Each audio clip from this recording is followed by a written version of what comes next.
From Municipal Stadium in Daytona Beach, Florida, Sports Channel presents the Florida High School Football Championships. Tonight, the 4A title game between Bradenton Southeast and Panama City Bay. Hello, everyone. I'm Larry Vitale. Welcome to Daytona Beach for the Florida 4A State Championship game. The Tornadoes from Panama City Bay as they take on the Seminoles of Bradenton Southeast. Working alongside me is Jim Yarbrough. And Jim, not only people in the state of Florida, people all over the country are talking about these Seminoles from Bradenton Southeast. Undefeated, a great football team. Larry, these young men are 14-0. USA Today has them currently number 5 in the nation.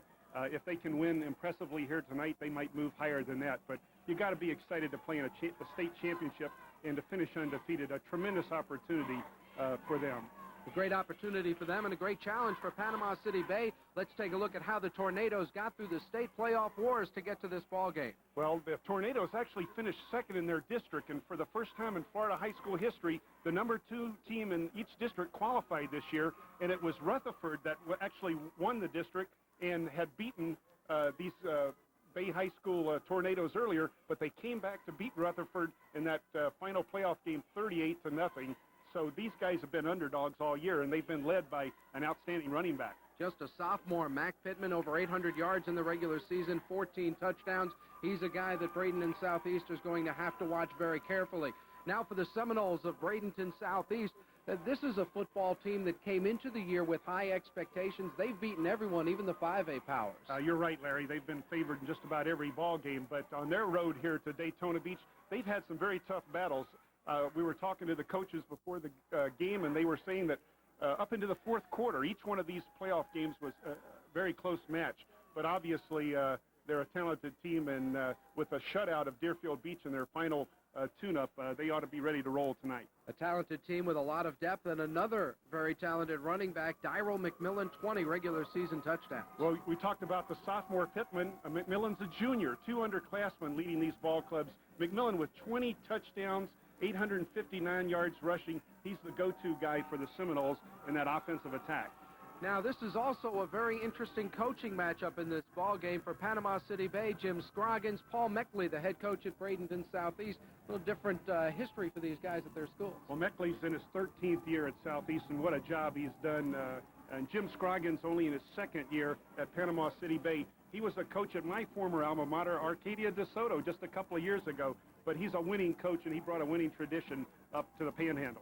Well, just like these gentlemen have different histories at their schools, these schools have different histories in Florida high school football playoff action. Down on the field, reporting from the sidelines, Art Schifrin with more on that. Well, indeed, 2 very different histories for these 2 teams. Bradenton Southeast has been to the playoffs 11 times in the state of Florida. They are the state runner-ups twice, but they have never been able to win the whole shooting match. For Panama City Bay, this is their 2nd ever playoff appearance, and they are perfect. 8-0 in 8 playoff games in their history. Can they continue that perfection? We'll find out soon. We'll be back with the kickoff of this Class 4A state championship game between Bradenton Southeast and Panama City Bay right after this on Sports Channel.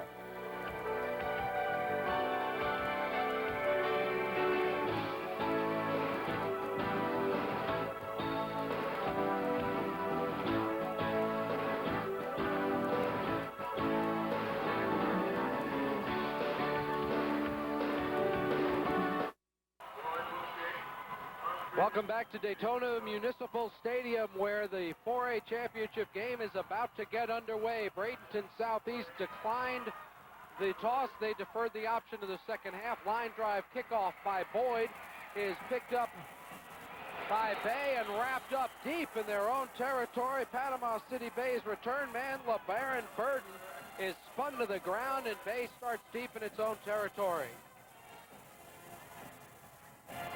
Excellent field position for the Seminole defense right here as they were able to take advantage of that mishandled kickoff return.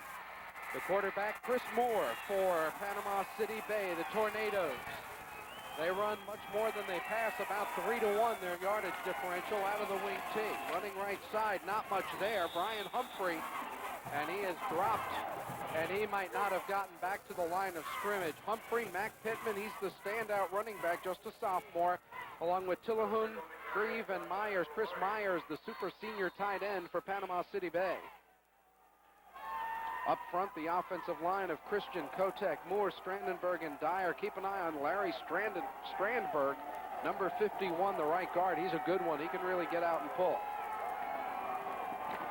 They run up the middle, and there is again nothing there. And this is what concerned Jim Scroggins, was the ability of the Southeast defense to take control of games early in the secondary. Charlie Brown, heavily recruited. He's a super senior. He'll be playing in the Florida-Georgia All-Star game. An outstanding player, Charlie Brown. The linebacking core led by Rick Robick. Keep an eye on Robick, number 33. He is an outstanding tackler. And the line is solid with Hines, Williams, Peterson, and Chauncey Green. The Seminole defense has really been outstanding all year long. A lot of speed with all 11 defenders on the field flying to the football. Moore back to throw, looking, flips it downfield. It's intercepted. Taken away in the secondary by the free safety, Reggie Davis. The 6'1 junior makes the pick, and Bradenton Southeast Seminoles start off at the Panama City Bay 22. Well, Chris Moore tries to get the ball to Mac Pittman, who's sneaked out of the backfield out of this wing T attack. You see Chris Moore just rolling out very softly to the right, but Reggie Davis is just underneath. Mac Pittman comes up with the biggest turnover of this game early in it, obviously. From the 22-yard line, the offense under the direction of the quarterback, John Reeves, throws right side. He's got a man loose inside the 10-yard line is Peter Warwick. They'll say he is down at the 9. It'll be first and goal, a gain of 13. The offense for the Seminoles of Bradenton Southeast, Reeves, Jackson, McMillan. Warwick is an outstanding receiver, going to be a big-timer next year. Covington and the tight end, Joe McDonald, primarily a blocker. Up front, a solid line of Mitchell, Hunter, Johnson, Charlie Higdon, an academic award recipient, and Cedric Bell. He's a big, strong kid, just a sophomore. The handoff inside, running right side. Andrew Jackson, the fullback, and he might have gotten a couple. Yeah, tremendous opportunity here for the Southeast Seminoles early in the championship battle, getting a turnover like this. Let's take a look at the Bay High School defense that's got their backs to the wall right now. Chris Moore, the quarterback, also the free safety, has to have a big game in this one. Kevin Finley, the leading tackler, along with Calvin Parks at linebacker.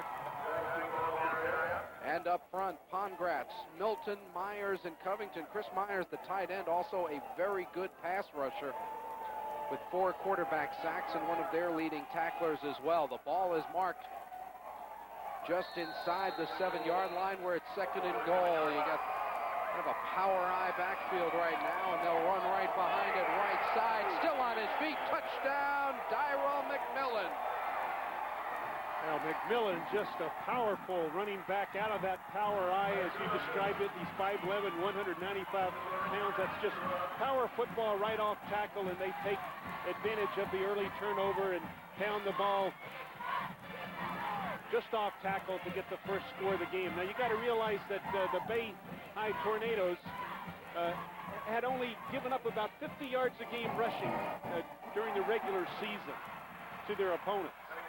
Outstanding kicker Daniel Boyd, just a sophomore, split the uprights and had about 25 yards to spare on that extra point.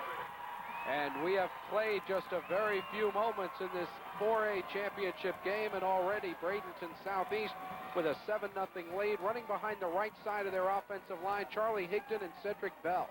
Yeah, nice block also by Andrew Jackson, the big fullback, leading Dyrell McMillan, and Peter Warwick, the outstanding wide receiver that you mentioned that caught a pass in that same drive with an outstanding block. A lot of talent, obviously, with this undefeated Seminole offense. And Panama City Bay will have to try to rally back from that. And for those of you around the state of Florida who might be confused, don't be. Bradenton Southeast is indeed the orange and blue Seminoles. Don't see a whole lot of that. Panama City's return man, Brian Humphreys, hoping to get his hands on the ball. Another good, high, deep kick. Humphreys takes it back at the 3-yard line. Running left side, has some room, cuts it outside to the 30, hemmed in. And did he step out? Yes, he did at the 32-yard line. So a 29-yard return for Brian Humphrey, the junior wingback. And a little bit better field position this time for the Tornadoes. Well, much different situation relative to that field position. This wing T attack deceptive offense. You got an ace back and two wing backs, a lot of misdirection, a lot of excellent ball handling required by your quarterback. But they're going to be playing a defense that the Seminoles say with their speed, they might be able to shut this wing team down. Running inside and a little bit of running room there for Southeast as they gave the ball right inside to their fullback, Mike Patterson, who picked up about 5 or 6. Well, you know, Panhandle football is as tough as it gets. A couple of state champions already declared. Graceville and Baker winning the 1A and 2A divisions out of the Panhandle, and Bay High School out of Panama City trying to be the third Panhandle team to win a state championship here in '93. On second down and a long 5, close to 6, running left side, and they've got close to first down yardage. Now, nifty little misdirection by the quarterback Moore as he gave it to Kevin Finley, and Finley is shy of first down yardage. It'll be third down and about 1.5 yards. 22 yards after the interception, set them up, 3 plays, opening with a 13-yard pass, then a 2-yard run, and then Dyral McMillan from 7 yards out to complete the drive and put Southeast on the scoreboard. From the 41, a big third down for Panama City Bay. They need to move the chains, get a little confidence going. On the carry, Humphrey cuts inside. He's got the first down as he gets it up to the 46-yard line. Reggie Davis gets in on the tackle along with the linebacker. Getting in there, Chauncey Green, left defensive end. Ryan Kotek, number 58, throwing a beautiful block there as he pulled from his left guard position. As we mentioned, your guards have to be mobile and quick to run this wing T attack. They often lead the backs through the hole. From the 46-yard line, a fresh set of downs for the Tornadoes. This time, it's the fullback, that's Finley. Finley to the 40, Finley to the 35, and is spun down at the 34 or 33-yard line of Bradenton Southeast. Chris Moore pulled an awful lot of people on that Bradenton Southeast defense with his ball handling. Yeah, this time it's number 51, Larry Strandberg, leading the attack as Finley just gets outside. There's no containment until number 11, Reggie Davis, gets over there to make the hit. Of course, Davis coming up with a big play on the prior drive with his interception. But this is a beautiful drive by the Tornadoes right now as they're fighting to get back into this thing. This time the quarterback keeps it. Moore wants to throw. It's incomplete. Off the hand of his intended receiver, Anwar Stewart, and then knocked loose. In coverage was Charlie Brown, the young man that you mentioned that might be one of the top secondary players in the state of Florida. A lot of talent, Charlie Brown, speed, quickness, that type of thing. But that wing T attack, they'll put you to sleep with that running game and then try and sneak the ball out to a wide receiver like they did that time, trying to get the ball to Stewart. They also try to take advantage of pursuit, and that's unquestionably the number 1 strength of this Southeast defense is their ability to pursue to the ball. This time the fullback on the delay, flag on the play as Patterson running right side gets to about the 30-yard line. The umpire threw the first flag, and then a second one came in. Well, Larry, you made a good point there. One way to neutralize speed is misdirection, and the wing T attack against a speed defense might be the most effective offense that you can run. But you can't have violations, and they didn't. It's the offsetting. Well, both teams holding and face mask against the Seminoles. The face mask was not on a tackle. It was on a, I think it was on a Southeast defender trying to fend off a blocker. We got a face mask on the defense.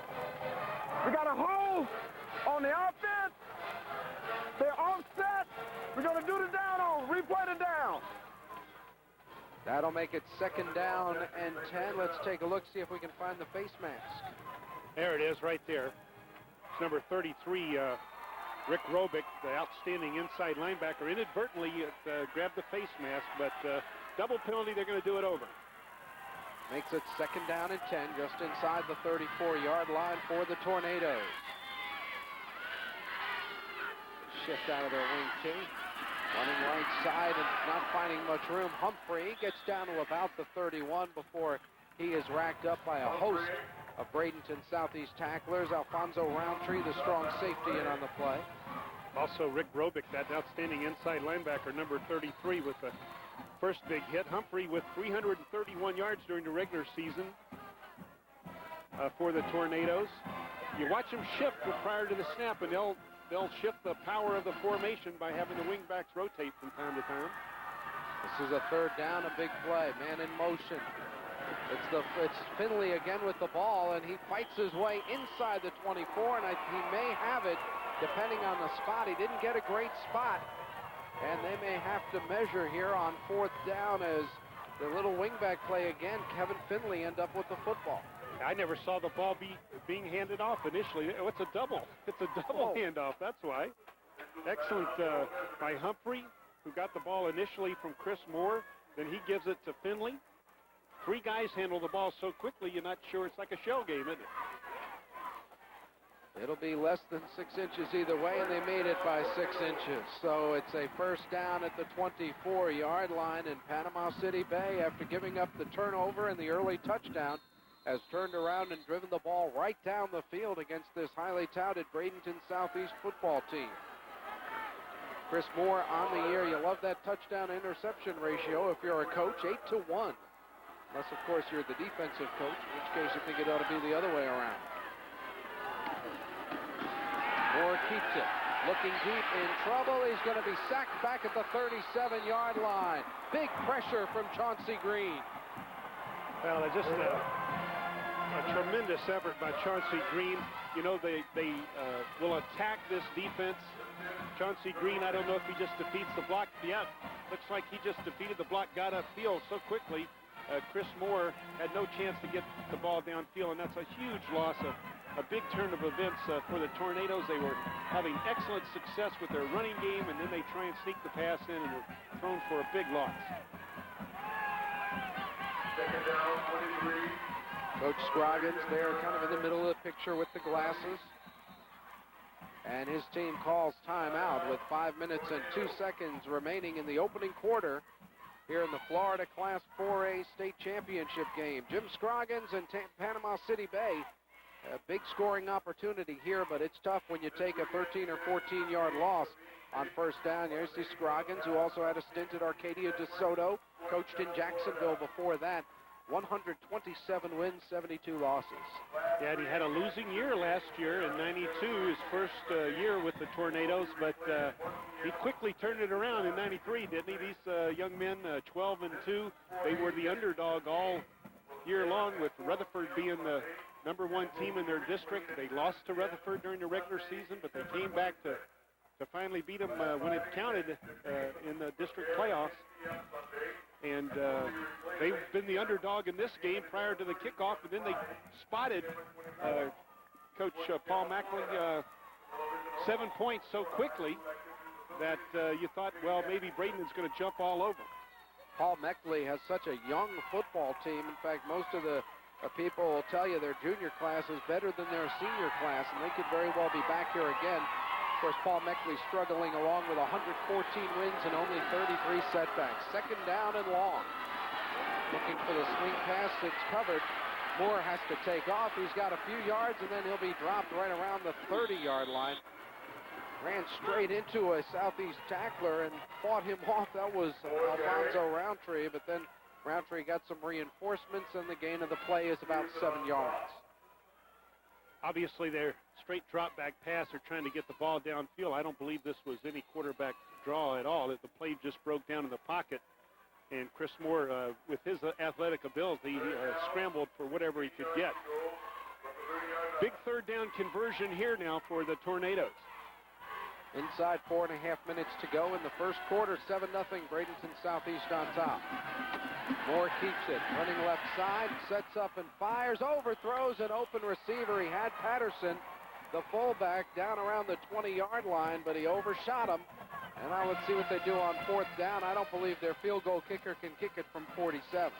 Well, Moore gets a nice block again from Larry Strandberg. Watch Strandberg make a block right there at the last moment. And there's the ball getting downfield just out of the outstretched hands of Patterson. Looks like they had two receivers with only one defender there, but they weren't able to execute. And on 4th down, the kicker, Ryan Fleming, does not come in. They're going to go for it. They need to get it down to the 14-yard line. So it's every bit of 16 yards they need on this play. Flag on the play might be illegal. Motion might not matter as the defensive end, Carl Hines, with help from Robick, wraps up Moore for another big loss.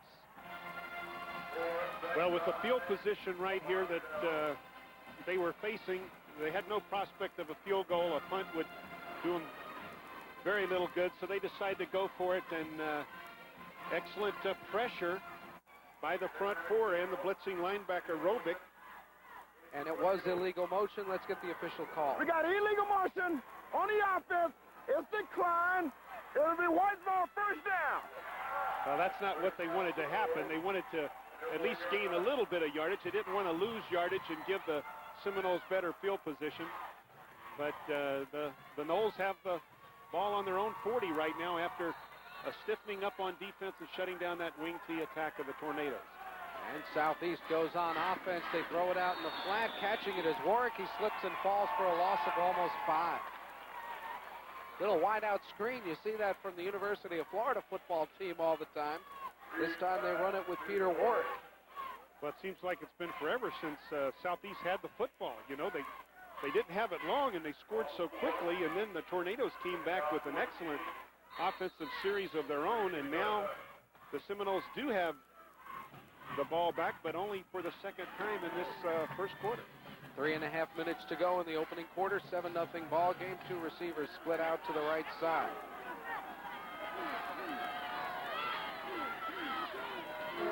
Tornadoes show blitz. It's picked up nicely. Reeves running right side, looking downfield. He will fire it a long, long, long way, and it is caught out of bounds at the 12-yard line. A great throw. What an arm out of John Reeves. Peter Warwick way behind the defense, but it won't count. Yeah, John Reeves just with an outstanding job rolling out of the pocket right there. You see Warwick, the outstanding young junior wide receiver. He was way down the sideline as John Reeves just really let it go. That was an impressive pass on the rollout, wasn't it? He threw that ball 55 yards in the air from about the 33 down to the 12-yard line. And they were only about a foot out of bounds on the catch. They go from the shotgun on 3rd down and about 14. They try to set up the middle screen, and they get the pass off completed to McMillan. McMillan caught from behind, fumbled the ball, and the Tornadoes recover.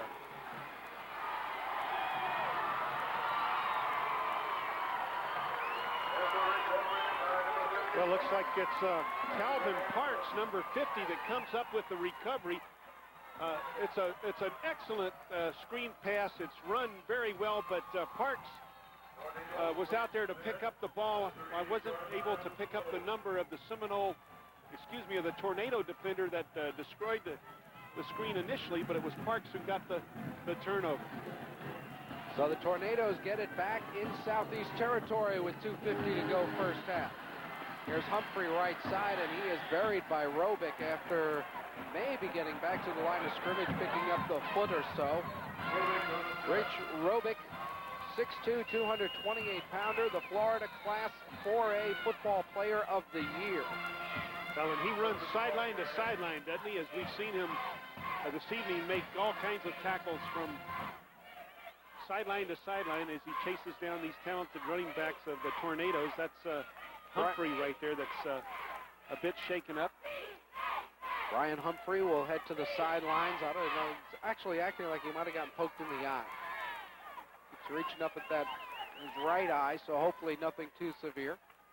And we hope to see him back on the field shortly. Chris Moore, the quarterback for the Tornadoes, facing a 2nd down situation at the Bradenton Southeast 38-yard line.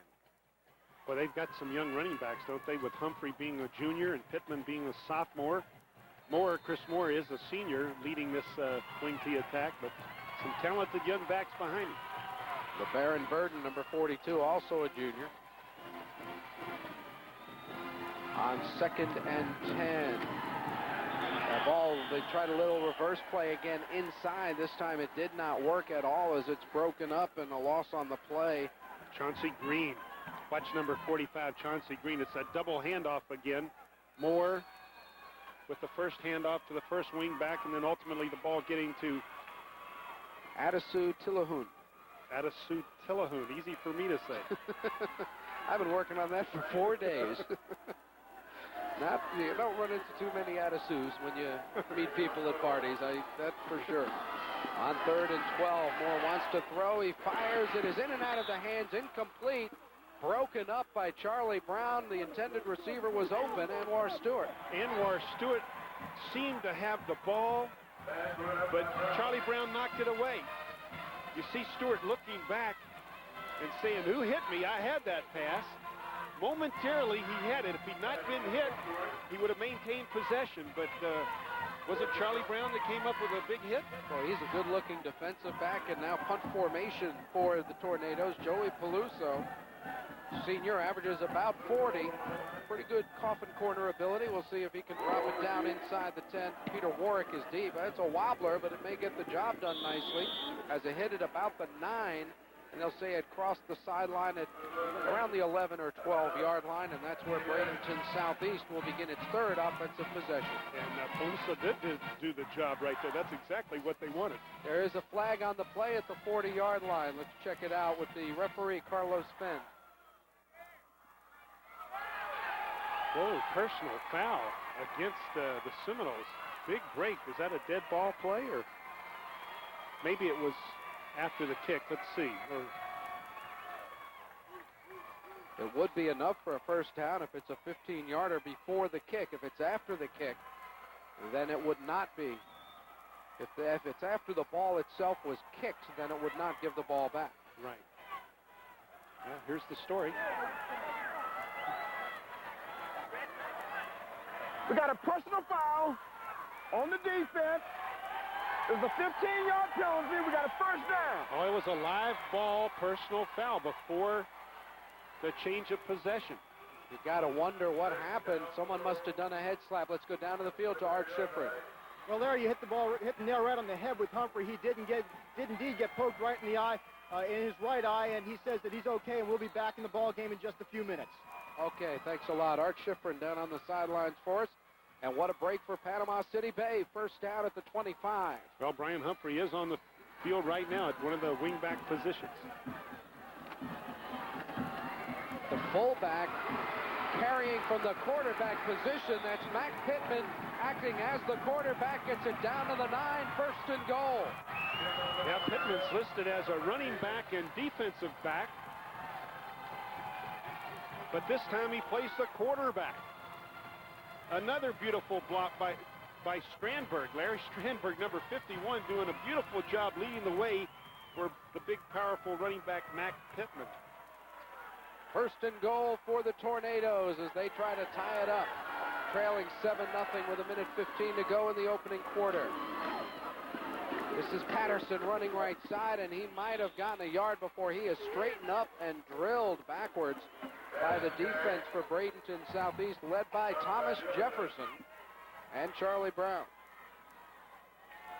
Well, this Seminole team has been outstanding, but one of the reasons is because they've been able to shut down the opponent, keep them out of the end zone. So many times during the season, their opponents would get no score or only one score, but these Tornadoes have had a lot of success with their offense, but they've yet to get in the end zone.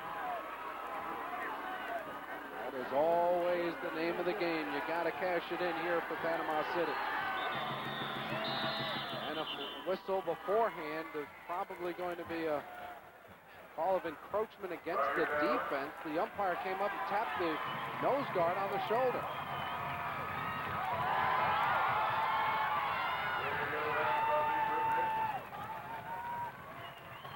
So that'll be half the distance. Foul. Failure to wear proper equipment on the defense. Oh, failure to wear improper equipment. I wonder what that was. Maybe not. Mouthpiece, that's what it is, General. He had his helmet on, so it just must have been the mouthpiece. We saw that called in the state championship last week. From the 5-yard line. This time nowhere to go for Pittman out of that quarterback spot. The young fullback is dropped for a loss back at the 6-yard line. And I'll tell you, Carl Hines, a sophomore, 186-pound defensive end, is making his presence felt. A huge play by Hines. He was so quick off the football. Watch number 40 to the top of your screen right there. He beats the down block of the tight end, and we're talking about a tight end, Chris Myers, who's 6'7", 220 pounds, and Carl Hines just had the quickness to beat that down block and destroy the play before it could materialize. On 3rd and goal, they tried a little quarterback draw, it looked like, with Pittman, and again, the interior defense for Bradenton Southeast handles it. Chris Peterson, the nose tackle, there with others. Larry, it looked like they wanted to get the ball to big Chris Myers, that 6'7", 220-pound tight end. He ran the fake dive, and we're going to kind of dump the ball to the big tight end. You see number 81 in the huddle there, 6'7", tight end, and what a great weapon near the goal line, but they never got the ball off. They never did, and it'll be 4th and goal from the 5-yard line when the second quarter of the Florida 4A championship game gets underway. We'll return to Daytona Beach after this timeout. You're watching high school football championship action on Sports Channel.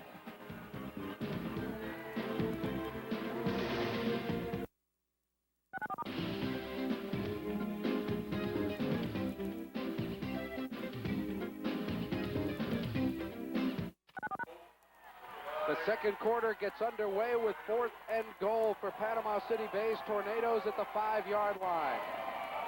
Moore rolling right, looking in the end zone, fires, it's intercepted. Picked off by Bradenton Southeast, and running it back down the left sideline for Southeast is Reggie Davis with his second interception of the ball game. Well, on 4th down, the Tornadoes try to throw the football. Chris Moore instead finds for the second time tonight Reggie Davis. We talked about Charlie Brown being an outstanding defender. Reggie Davis having a wonderful game here tonight. No pressure really on Moore as he tried to get the ball to the big tight end. We talked about Myers, but Reggie Davis just breaks in front of Myers and escapes with his second interception. On the slant, it's thrown behind the intended receiver, Peter Warwick, who tried to reach back and make a one-handed grab, but John Reeves had a little too much on it. Looks like he almost caught that ball, too. It stuck momentarily as we look at the MVP of the game so far for Bradenton, certainly, Reggie Davis. Keep in mind, Southeast went 22 yards for a touchdown after Davis's first interception and haven't done much offensively since then. Right up the gut, big chunk of running room, rambling through traffic and picking up the first down is Andrew Jackson, a senior fullback. Yeah, in terms of time of possession, it's certainly been Panama City Bay's football game, but this Southeast team, I'm sure they feel in the huddle right now that they need to establish some offense themselves. There you see the numbers, Jackson 593, and the average is about 7 a pop. Time they pitch wide and being driven back, Dyro McMillan. He did not get close to the line of scrimmage. He lost 2 or 3. LeBaron Burden just all over that play. Number 42. Watch Burden from the bottom of your screen. He's going to fly across the line of scrimmage right there. Beautiful hit. Yeah, that's right. Hello in the backfield, Mr. McMillan. Watch Burden, number 42. He just defeats the block, or the attempted block, of the big fullback. Number 30, Andrew Jackson. On the option, the pitch. Running left side, couple stutter steps, still on his feet up to about the 30-yard line. That was Warwick. And he gets it to about a 3rd and 8, maybe 9 situation. Peter Warwick, a junior, as is their outstanding young safety, Reggie Davis. We told you this junior class for Southeast is very talented. McMillan, also a junior. 3rd down for the Seminoles.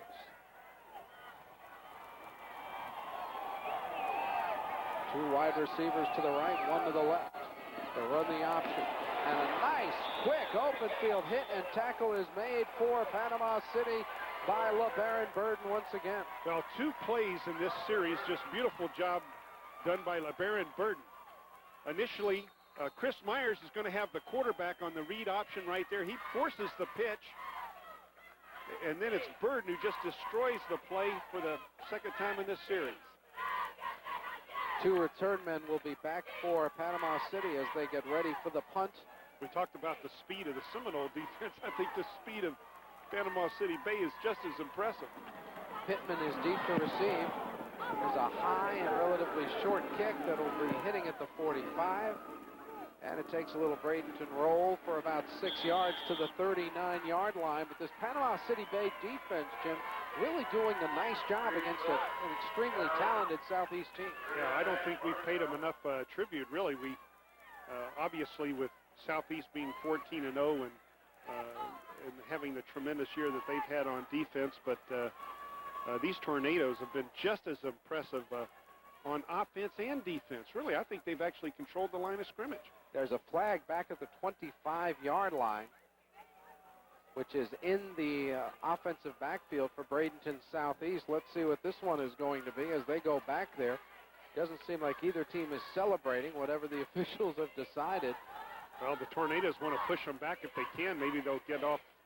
Legal procedure on the kicking team, only 6 guys on the line. Maybe they'll get off a less effective punt. Well, the first punt from the 27 rolled down at about, the 39-yard line. That was a 34-yard net. So we'll see if John Reeves, the quarterback and punter, can do a little better this time. This time they make sure they have 7 men right up on the line of scrimmage. Reeves, a low, wobbly kick that's allowed to hit. Look at it roll. You got to feel those. Yeah, got to catch him in the air. That's a 12-yard bonus on the penalty instead of the 39. Southeast knocks it down at the 27-yard line. That's a 51-yard punt because of the roll. Yeah, young Matt Pittman, number 7, is only a sophomore, a bit inexperienced back there, but you got to fair catch that ball. You got to have the courage, perhaps, to go up there and catch it, because once it hits the ground, it will roll like that one did. One thing that might be a factor, Brian Humphrey is their regular punt returner. Maybe the eye's okay for running plays, but they're not comfortable with him fielding kicks because he was not back there, and it ended up hurting the Tornadoes. Here's Humphrey running left side. Humphrey cuts inside, and then he's knocked to the ground with a hard, aggressive hit from Bradenton Southeast's Chauncey Green. Yeah, these guys can hit, can't they? Chauncey Green, number 45. This time he says it's my turn. But look at the Tornadoes, the effectiveness they've had getting outside. Look at the block. 2 great hits right there. There was a great hit on the block and then a great hit on the tackle. That's as good a contact football as you'll see played at any level right there. Well, you got to like Larry Strandberg, the right guard out there pulling for Bradenton, or rather Panama City Bay, number 51. He's a good player. Inside handoff, Pittman. He's got the ball into the secondary. Pittman with 1 man to beat. He's to the 30. Pittman being hemmed in and knocked out of bounds at the 17-yard line. Only 1 man, Derek Payne, could stop the touchdown, but a huge gain for Panama City Bay. Well, Larry, again, excellent blocking by the pulling guards. Let's see on the trap block right here. Well, I think it was number 64 or number 51. Well, I'm sorry I couldn't get it, but the guards are just doing a super job. Will Dyer, I think, might have been throwing that block, or was it Strandberg again? Strandberg was out there, Ryan Kotek and Will Dyer, the 3 offensive linemen, clearing the way. Big gain. They mark him out at the 19-yard line, maybe closer to the 18. Inside handoff, Humphrey avoids 1 tackler and then is thrown to the ground, but not before a good pickup of close to 6 yards. This first half has to be a big confidence booster for Panama City Bay to take on the 5th-ranked team in the country, the undefeated 14-0 Bradenton Southeast Seminoles, and really outplaying them even though they trail on the scoreboard. Yeah, with the exception of the quick turnover that the Seminoles got the advantage early, it's really been all Tornado football, especially at the line of scrimmage. Now, they haven't knocked it into the end zone, and, you know, you talked about that being the most important stat of all, but outside again. Humphrey outside, he's to the 10, looking for the corner, dives to the 5. He is out of bounds at the 5, 1st and goal for Panama City Bay. You got to be scared to death defensively when the opponent keeps turning the corner on you. And the Tornadoes are getting outside with the speed of their pulling guards, the block by the wingback at the point of attack, and then the speed of the ball carriers themselves. They're having great success turning the corner against an outstanding Seminole defense. There you see Brian Humphrey, 7 carries for 30 yards. Pittman had the big gainer as he rambled on that carry just a while ago, about 50. 3 on the play clock. They barely get it off. The handoff is inside, and there's nothing doing whatsoever as Pittman was stacked up by Chauncey Green.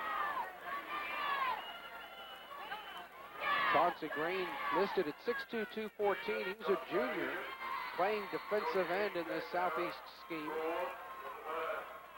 So many underclassmen on these two state championship finalists. It's really amazing. Generally, a club is dominated by seniors. Obviously, a lot of talented seniors on the field, but a lot of excellent underclassmen, too. Running left side. That's Moore still with the ball, and he gets it close to the 2-yard line before he's tackled. Well, that Seminole defense continues to tighten. We saw them bow their backs earlier when they were up against their own goal posts, and right now they're just, again, reluctantly giving the Tornadoes anything once Panama City Bay's worked inside the 5-yard line. Now we're looking at 3rd down. We saw them not being able to execute a 4th and goal earlier. The Tornadoes really have to take advantage of this opportunity right now. Just outside the 2-yard line. 3 backs. And a split T behind the quarterback. They go to Pittman. Touchdown.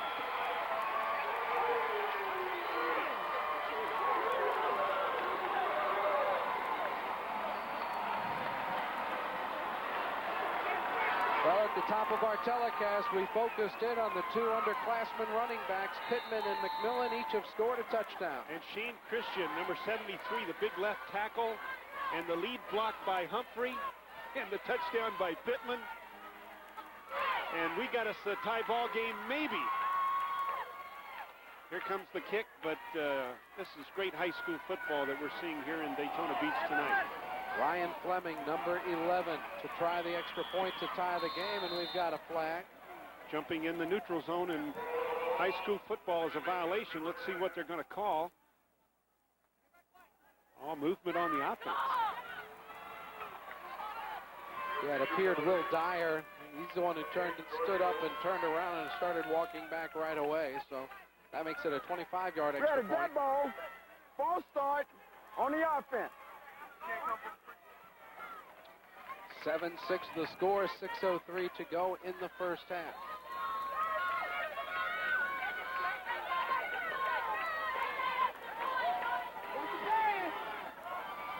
They are going to go for 2. Pittman running left side will be stopped. Quickly out there to make the play was Reggie Davis, and it's still a 1-point lead for Southeast. We're seeing some outstanding football, Larry. Reggie Davis all over the field early in this championship battle. That time they, as you mentioned, tried the quick snap, tried to catch Southeast sleeping a little bit, but Reggie Davis says no, sir, and we're looking at a 7-6 advantage for the 14-0 Southeast Seminoles out of Bradenton, Florida. Let's go down to the field and get an update from Art Schifrin. Well, Chris Moore only threw 1 interception all regular season, but he's thrown 2 tonight. It seems that as long as Panama Bay can keep the ball on the ground, they can move the chains, and as you were able to see on this one, every play they ran on the ground, and they got the touchdown on this one. But if they go to the air, there's Reggie Davis, 2 interceptions tonight. They got to keep the ball on the ground, apparently, for Bay. Let's take another look at the touchdown. Good drive blocking on the left side. Yeah, now this wasn't any deception right here. This was power football off tackle, which traditionally you'll go to in a short yardage goal line attack, and the Bay Tornadoes did it beautifully right there. So for the first time, Bay will kick off. Ryan Fleming will boot it. Southeast won the toss and deferred, so they'll get the ball to start the 3rd quarter as we near the 6-minute mark to go here in the first half. Taking it to 10-yard line. Change of direction, trying to break it outside. Slipping and falling down is Warwick.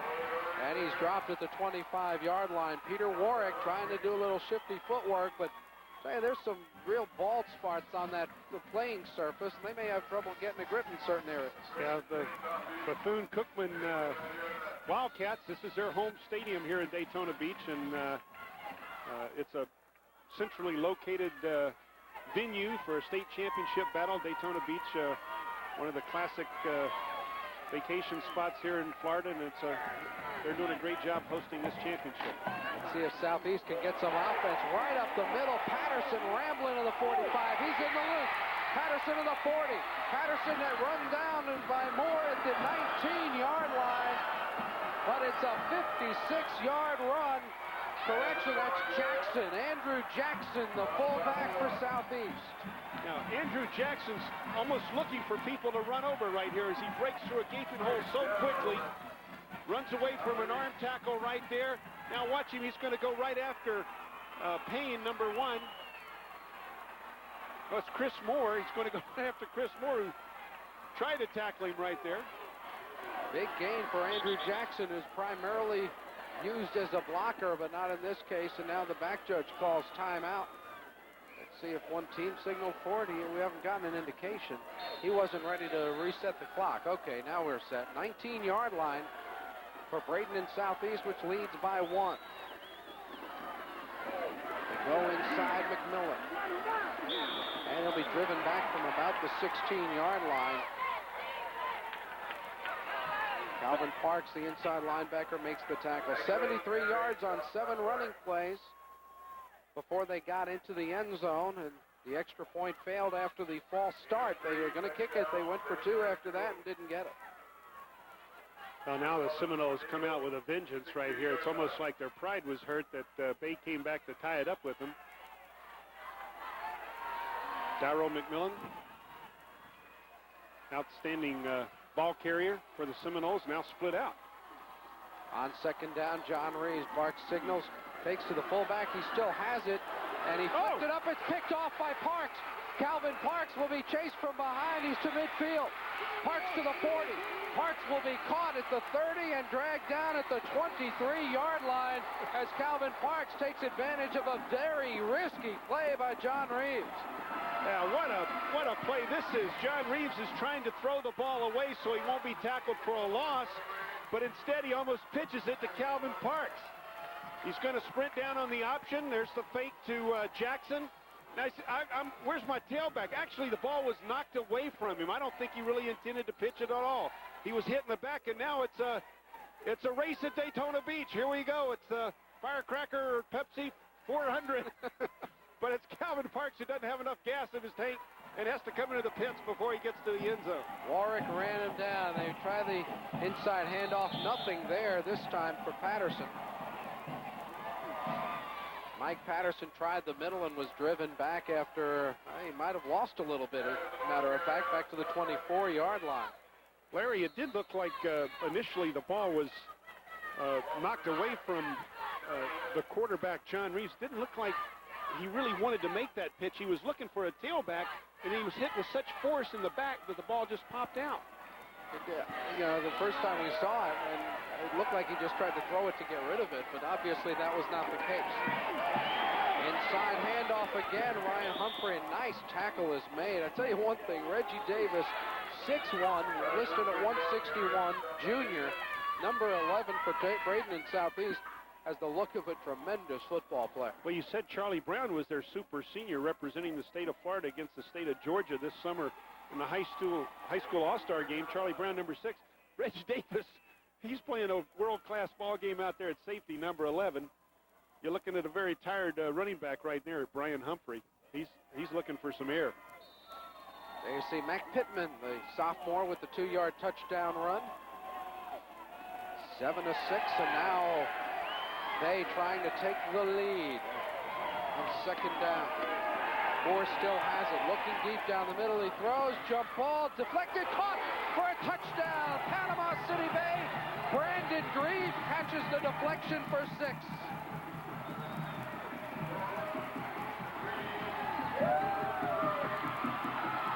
Well, Derek Payne, number 2, and Brett Timmons, number 10, they think they've got a beat on this football, but it's Brandon Grieve that's going to get the ball instead. There's 2 defenders. It's tipped away,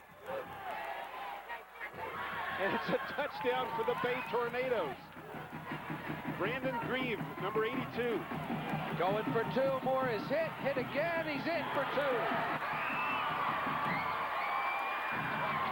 Nice individual effort that time by Chris Moore, and it is a 7-point lead for Panama City Bay with 2:40 to go here in the first half.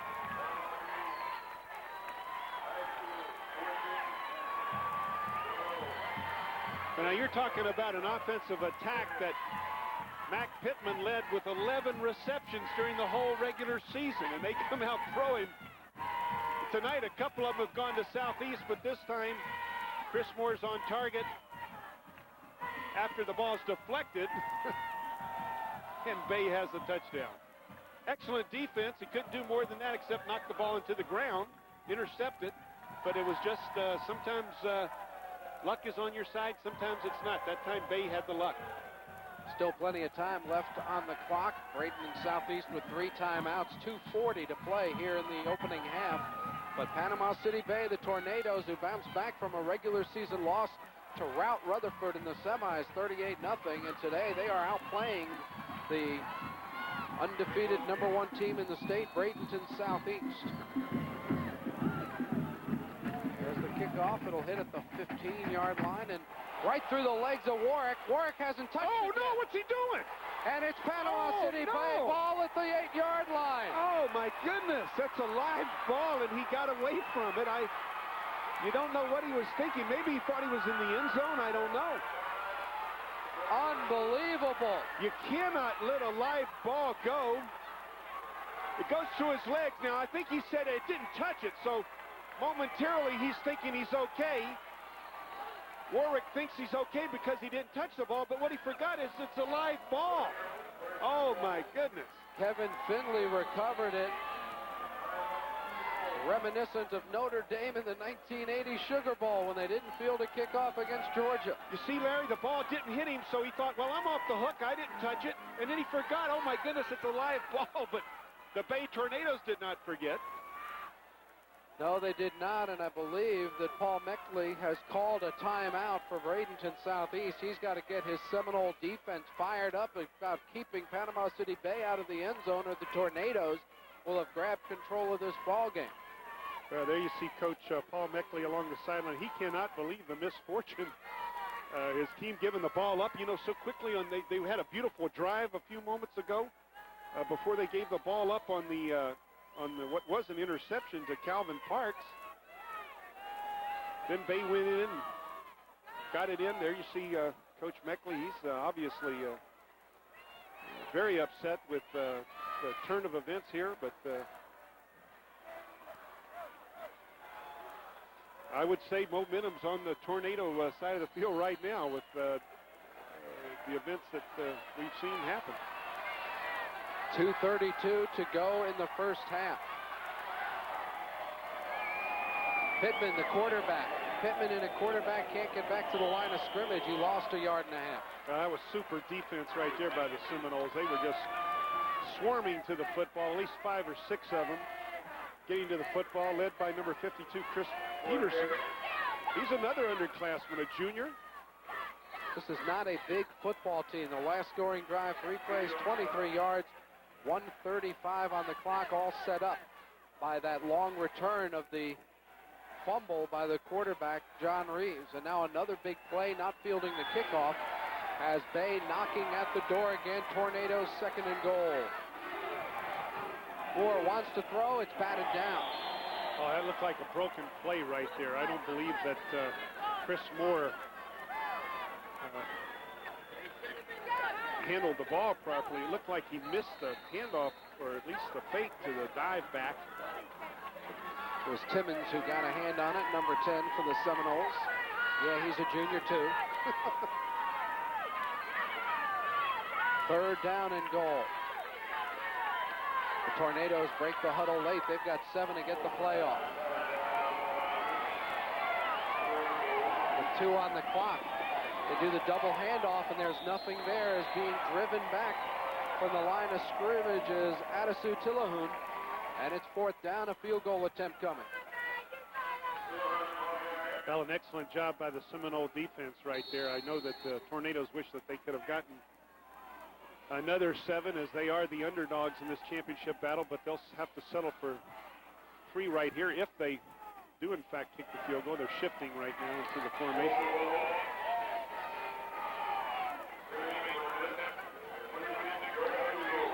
It'll be Ryan Fleming to try the kick from 26 yards out. High snap, nicely handled. The kick is up, and it is good. And with 1:05 to go in the first half, the Tornadoes of Panama City Bay High School have taken a 10-point lead.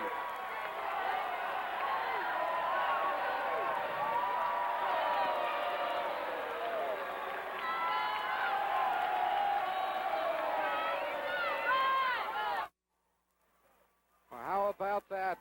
Panama City Bay, 17 points, matches the most given up in any game this year by Bradenton Southeast, and they've given up here in the first half, but two huge plays that have nothing to do with Tornado offense have really set Panama City Bay up nicely for their last two scores. Yeah, a couple of mistakes, and you need to take advantage of mistakes in championship battles, and the Tornadoes have taken advantage. Ball fielded at the 11-yard line. Coming straight up the field and returning it to the 30 for Bradenton Southeast was Warwick. He fielded that one, and his team is now 70 yards from the end zone with 60 seconds left on the clock and 2 timeouts.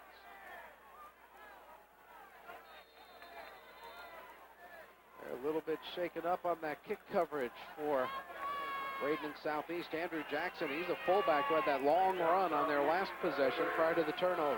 Really important for the Seminoles right now just to keep their poise. They're going to try to throw out of the shotgun. Reeves running right side, sets up, fires deep.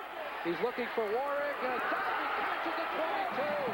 A spectacular play by Peter Warwick. No.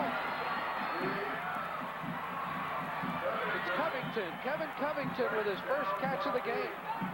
Kevin Covington, number 5. Really difficult to pick up these orange numbers on their white jerseys. Tell me about it. Oh, my goodness, what a beautiful grab. Mac Pittman right there in coverage, but Covington just with a world-class catch, and what a job John Reeves did laying that ball out there for him. Time is called with 33 seconds left. I don't know how that play took 27 seconds. I'd like someone to explain that.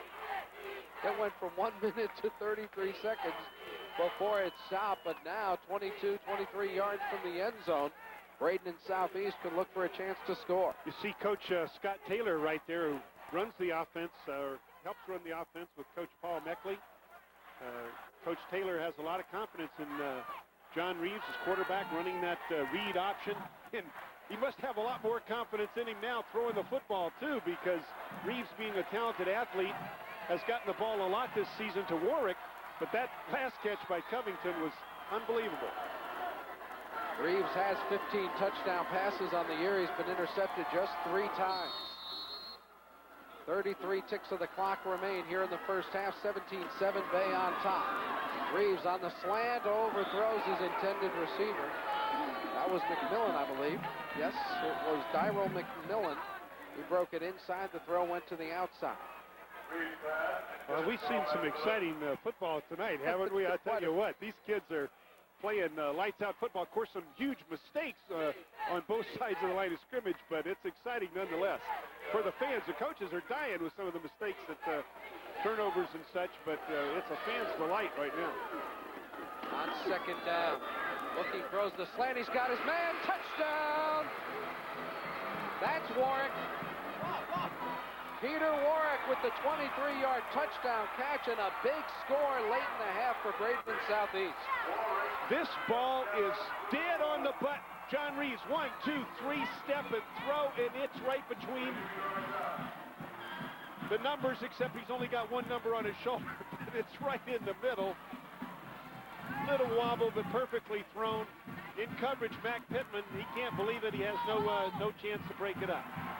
The extra point is up and through, and with 25 seconds left here in the first half, we've suddenly got ourselves a shootout at 17-14. Well, that was a huge series for the Seminoles. A bit shaken seeing the Tornadoes come out and take a lead, scoring, as you mentioned, 17 points on them when no team had gotten more than that in an entire game all season long. But they come back with an answer, don't they? John Reeves on the button with the pass to Warwick.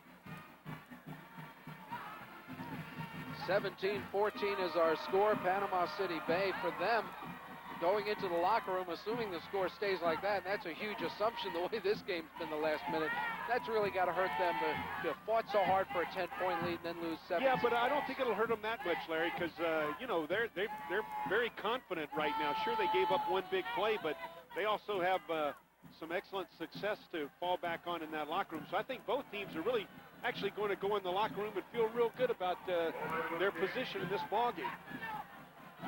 The kicker, Boyd, right on top of the football. I don't know if he's going to kick one of them short pop flies or what have you. Daniel Boyd right there near the 40-yard line for the kickoff. High and short to the left side. Ball will be fielded at the 25-yard line. Little stutter step and then still on his feet before finally going out of bounds is Anwar Stewart. So he made the catch, acted as if he'd signaled for a fair catch, but he did not. And with 18 seconds to go in the first half, our score at 17-14, and we'll see what, if anything, Panama City Bay does in this situation. Well, they don't throw the ball that often in the wing T attack, so you would think they'd probably be satisfied with this lead. Don't do anything stupid and just stay with your base offense and go into halftime and try and come back and play a second half as well as they played the first half.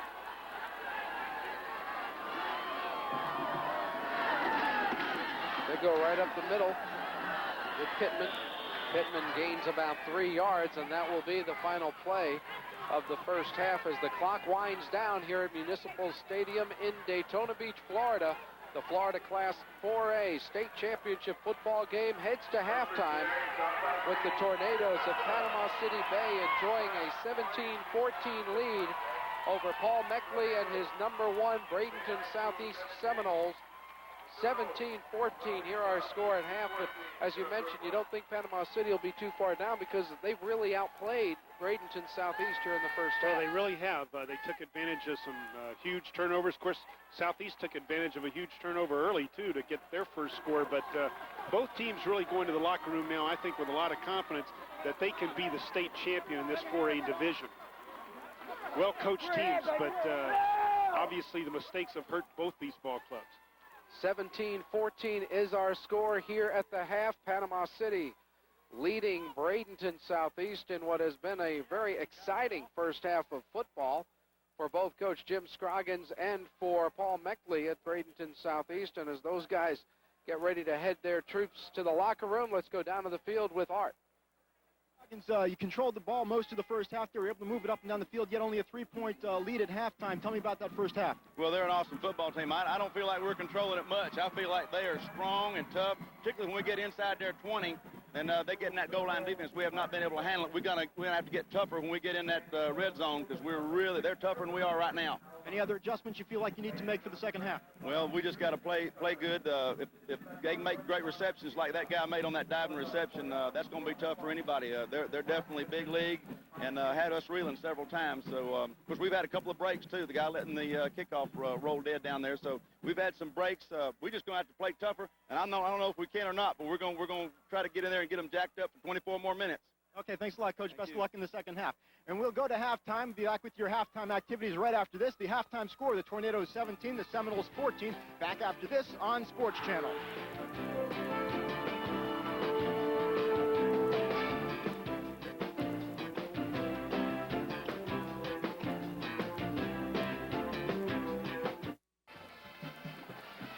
Bradenton Southeast Seminole Band performing here at Daytona Municipal Stadium at halftime of the 4A state championship game. Panama City-based Tornadoes not intimidated by the #5 team in the nation at all, playing a very strong first half, capitalizing on a big fumbled, almost like a fumbled pitch, but not quite. And the one thing Bradenton did, though, is we heard Coach Scroggins say, Jim, they really bowed their backs down by the goal line twice, or actually 3 different times, not letting them in the end zone. Well, and so many coaches will tell you that defense wins championships, especially when you give the ball away to your opponent. But I got a question for you. Which one of these teams is better? The one that wins. And I don't think we know which one that's going to be. I tell you, it's been a great first half. It's a toss-up, isn't it? It is. Heads, tails. I think tails is better. I just checked. Let's get a halftime interview. Let's go down to the field to Art Schifrin. Art? Okay, thank you, Larry. I'm down here with Paul McLaughlin, the field director for the Florida High School Activities Association. And much of your job, Paul, deals with working with the officiating crews. Now, it's a big deal for the kids to get out here and play in this game. Also a big deal for the officials to be able to get to the championship game. What kind of factors go into deciding who gets this far? That's correct, Art. We have somewhat of a rotation system. We've got about 17 or 18 officials groups throughout the state in football that we sort of rotate through the championships. But geography is your second factor. The game we're watching tonight, one team is from the Panhandle in Panama City.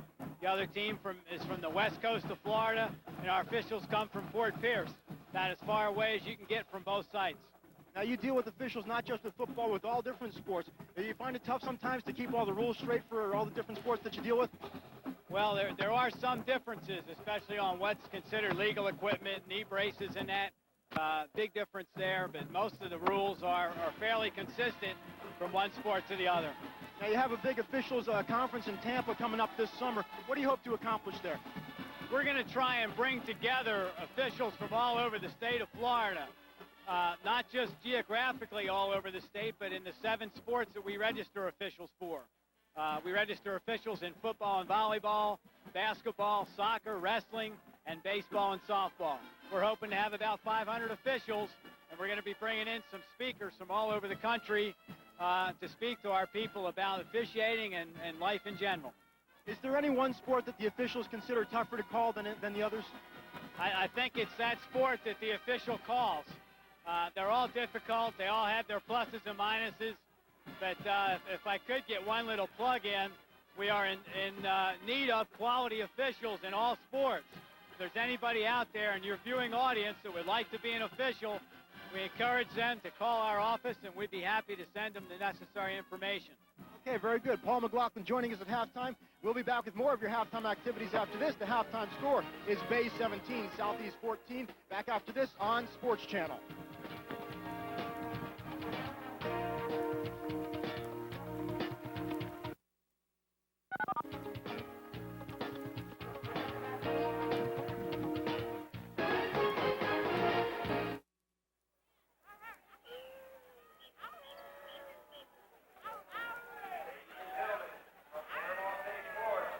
Back at halftime at the Class 4A State Championship football game. I'm joined by Owen Davidson, the director of the Daytona Beach Parks and Recreation.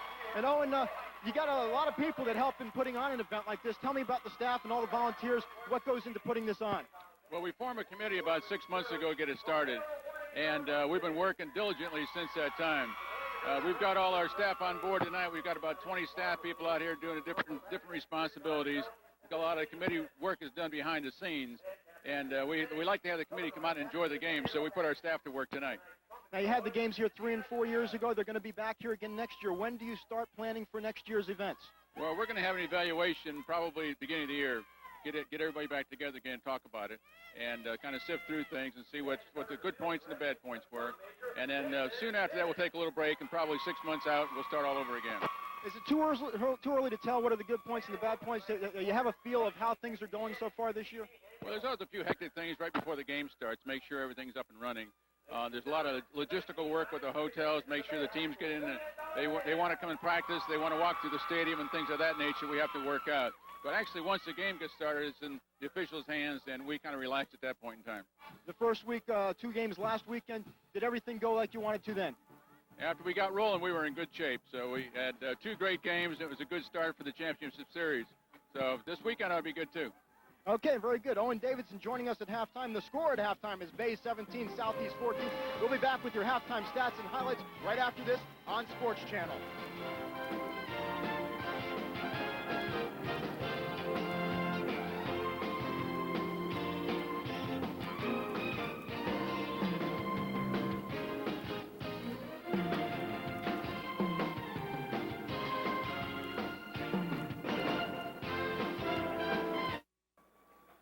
Well, Bradenton Southeast is ranked number 5 in the nation. Panama City Bay, 2nd in their district. They had to battle from being a district runner-up to get to the state championship game, but yet here we are at halftime with Panama City Bay leading by a score of 17-14. Didn't start out so well for the Tornadoes, an early turnover. Well, they gave up the ball so quickly, you thought that Southeast was going to jump on them big time, but did Bay ever come back? But a lot of turnovers hurting both teams. The interception in the opening minutes set up the first score of the ball game. It was a 7-yard run, a 22-play drive, and Daryl McMillan runs the right side for 6.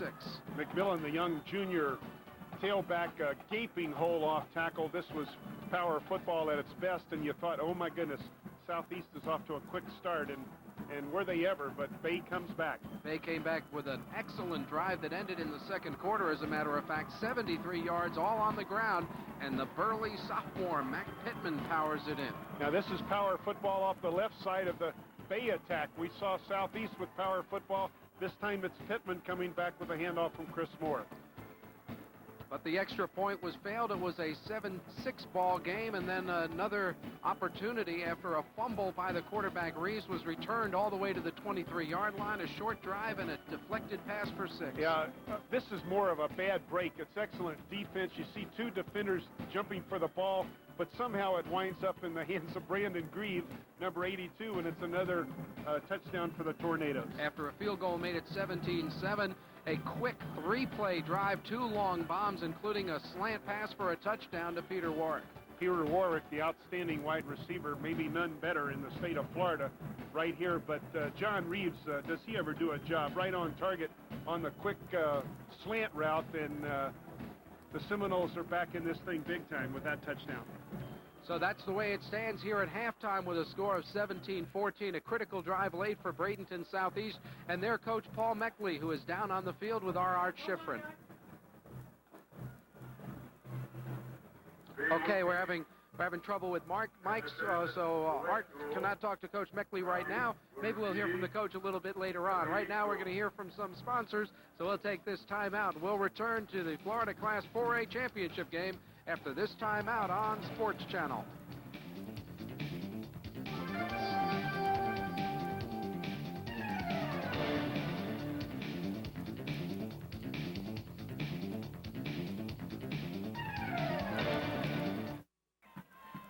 Well, we're just about set for the start of the second half of the 4A state championship game. Bradenton Southeast will get the ball first. Let's check out the first half stats for Panama City Bay. A lot of yardage on the ground. Yeah, the Tornadoes with 138 yards in total offense, but that wing T attack being very effective, 115 yards rushing the football.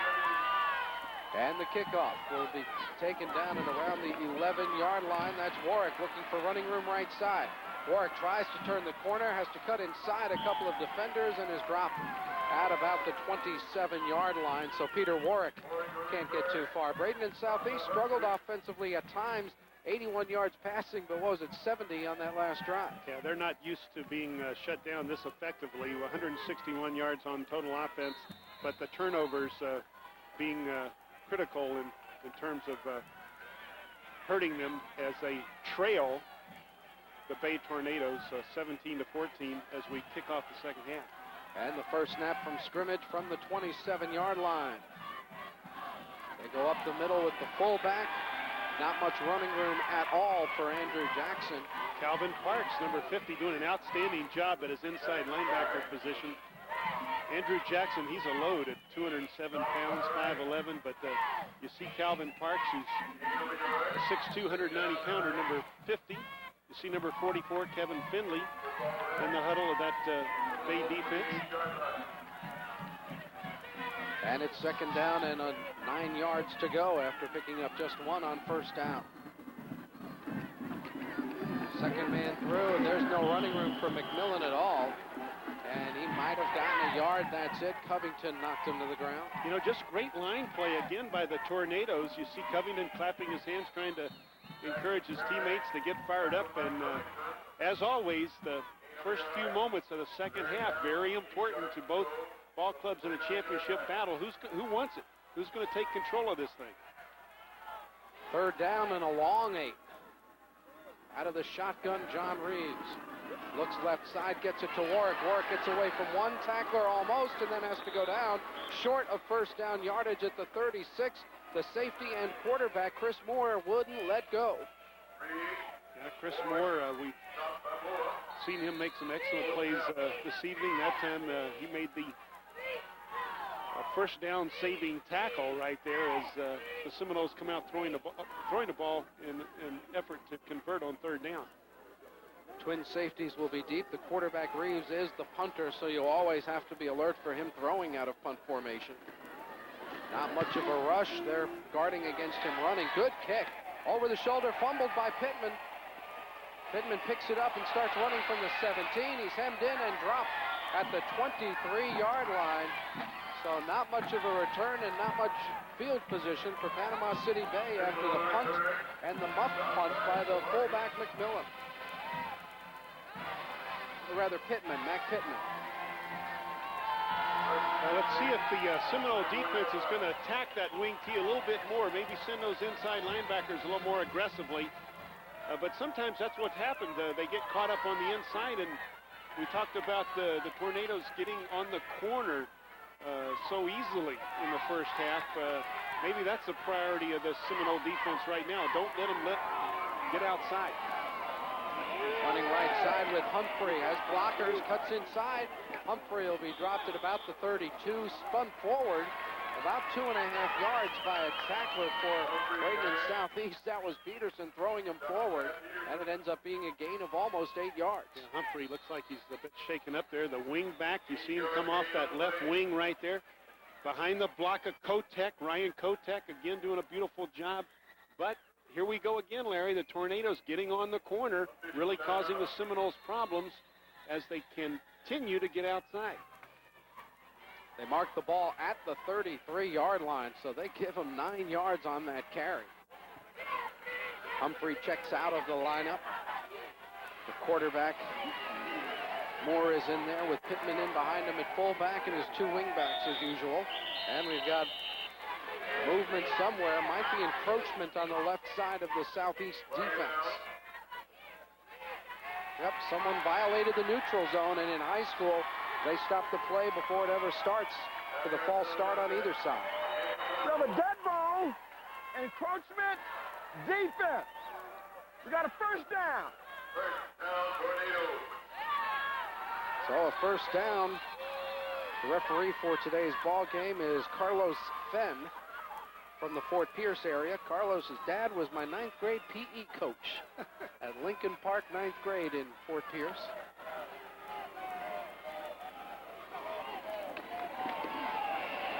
Burden running left side, can't get to the corner. Nice job stringing it out and making the tackle, the Southeast defense. At the bottom of the pile, that's Robick, who's been relatively quiet here in the first half. Well, in the first quarter, he was very active. The second quarter, really, they did a job with him. There was a loss of about a yard. Rubich on the stop. Mark it back at the 37 where it's second down. Now, this is a safety. Look at number 25, I think it is, or Jefferson now, up there on the line. Burden running left side, stripped to the ball, recovered by the Seminoles of Bradenton Southeast. Here we go again, another turnover. Chauncey Green gets the football, but who did the stripping? Maybe we'll get a chance to take another look at it. Here comes the wing T right at you. There's the handoff to the wing back. Ball gets stripped away, and the Seminoles have. Kind of looked like Robick forced a blocker into him right the hip there. The contact was really with a lead blocker, Kotek. That was LeBaron Burden carrying the football. First down at the 36, so that's a big break for Southeast. Swing pass out in the flat, wide open. And down near the 20-yard line for Bradenton Southeast. That's their tailback, Darrell McMillan. LeBaron Burden in coverage. Burden at the outside linebacker. He's got the coverage out of the big back, sneaking out of the backfield. He does a nice job hustling downfield, but not before the first down is picked up. Gain of almost 16 down to the 20-yard line. First and 10. Make the outside pitch, running inside and picking up almost 10 yards once again. So Bradenton Southeast trying to take advantage, give it to the fullback, Andrew Jackson, for almost 10. He's the most powerful back on the field tonight. He's got the size at 207, 5'11". He's just a load to bring down. Now, the Seminoles really have a tremendous opportunity to take the lead again. They haven't had the lead since early in the ball game when they scored so quickly after the tornado turnover, but let's see if they can get it done here in the second half too. McMillan's got a first down. McMillan still on his feet to the 4-yard line. First and goal, Bradenton Southeast. Same play they scored on. Their first score of the ball game was this power off tackle to Darryl McMillan. He's got 2 lead blockers in front of him. Andrew Jackson, number 30, and also number 33 was leading the way there. Rovick, the fullback. Yeah. The middle linebacker playing a little fullback to get that blocking back. And that power run to the right has been their most effective. And first and goal, same play, different result. Might have got a yard. In there to snuff it out quickly is the linebacker Finley, along with defensive end Chris Myers.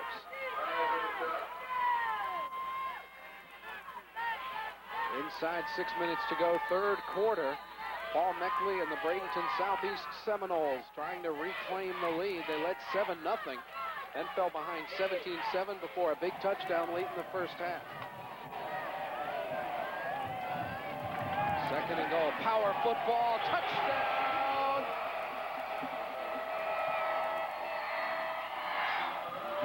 Darryl McMillan with his second TD of the day. A huge block on the right side of the offensive line by the Seminoles, working against big Chris Myers, a big, strong defensive end.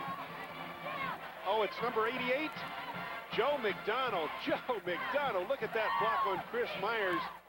An awesome block by McDonald, the 6'1", 200-pound tight end. Darryl McMillan ought to go right up to Joe McDonald and say, thank you very much. Let's see who's shaken up for Bradenton Southeast down on the field. I believe it's one of the Seminole offensive linemen.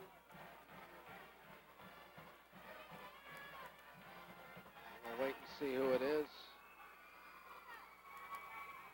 Could be Cedric Bell, the right tackle. Now, it's a shame, whoever it is.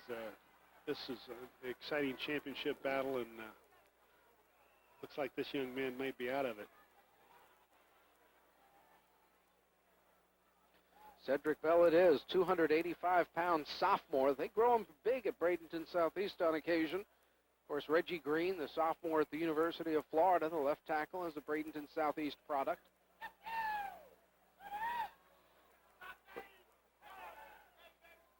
Let's see if we can tell what happens to Bell. Number 77, look on the bottom left of the corner of the screen. Well, I'm not sure. There he is. He just fell over the pile at the very last moment. I don't know. It's hard to tell, but he's up. He looks like he's okay. Leaving under his own power. 285 as a sophomore. I wonder what he'll be when he grows up. Oh, he's a good-looking athlete, isn't he? He's walking pretty good there. I think he'll be back in this game. Maybe he just got his bell rung, got a bump on the head. Says he's okay. You see his head nodding there. Says, I'm all right. Yep.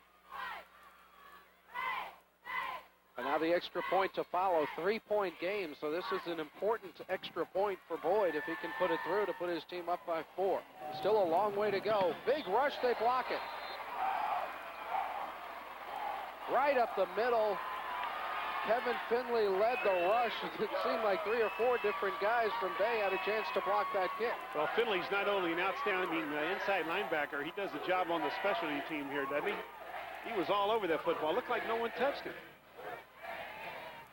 Watch number 44, right up the gut. Yeah, he just olays over the center. He gives him what they call a swim move, and the right guard doesn't pick him up. The right guard's supposed to protect that inside gap. The right guard was blocking head-on or outside. He didn't expect Finley to move into his gap so quickly, and Finley was so quick he almost ate the football. Runs the swim move, and the snapper drowned. Yeah, he never touched the center. Of course, the center has his head between his legs. He doesn't know what's going to happen. 73-yard scoring drive to 327, 7 plays. How many scores have we seen as a result of turnovers? That, of course, was the first Panama City Bay scoring drive.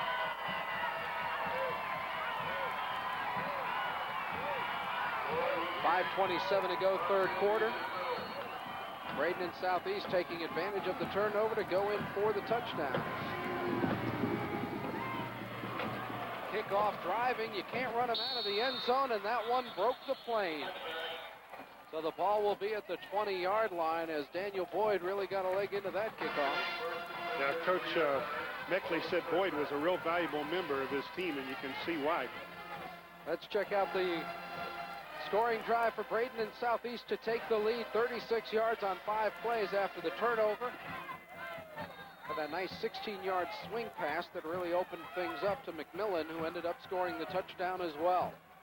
Well, now the Seminoles definitely have the momentum. We talked about how important the first part of the second half was going to be, and it's been all Seminoles so far. This time Humphrey goes a long way in motion. They try the middle, fighting off a couple of tacklers. Patterson gets about 3.5 yards. Mike Patterson.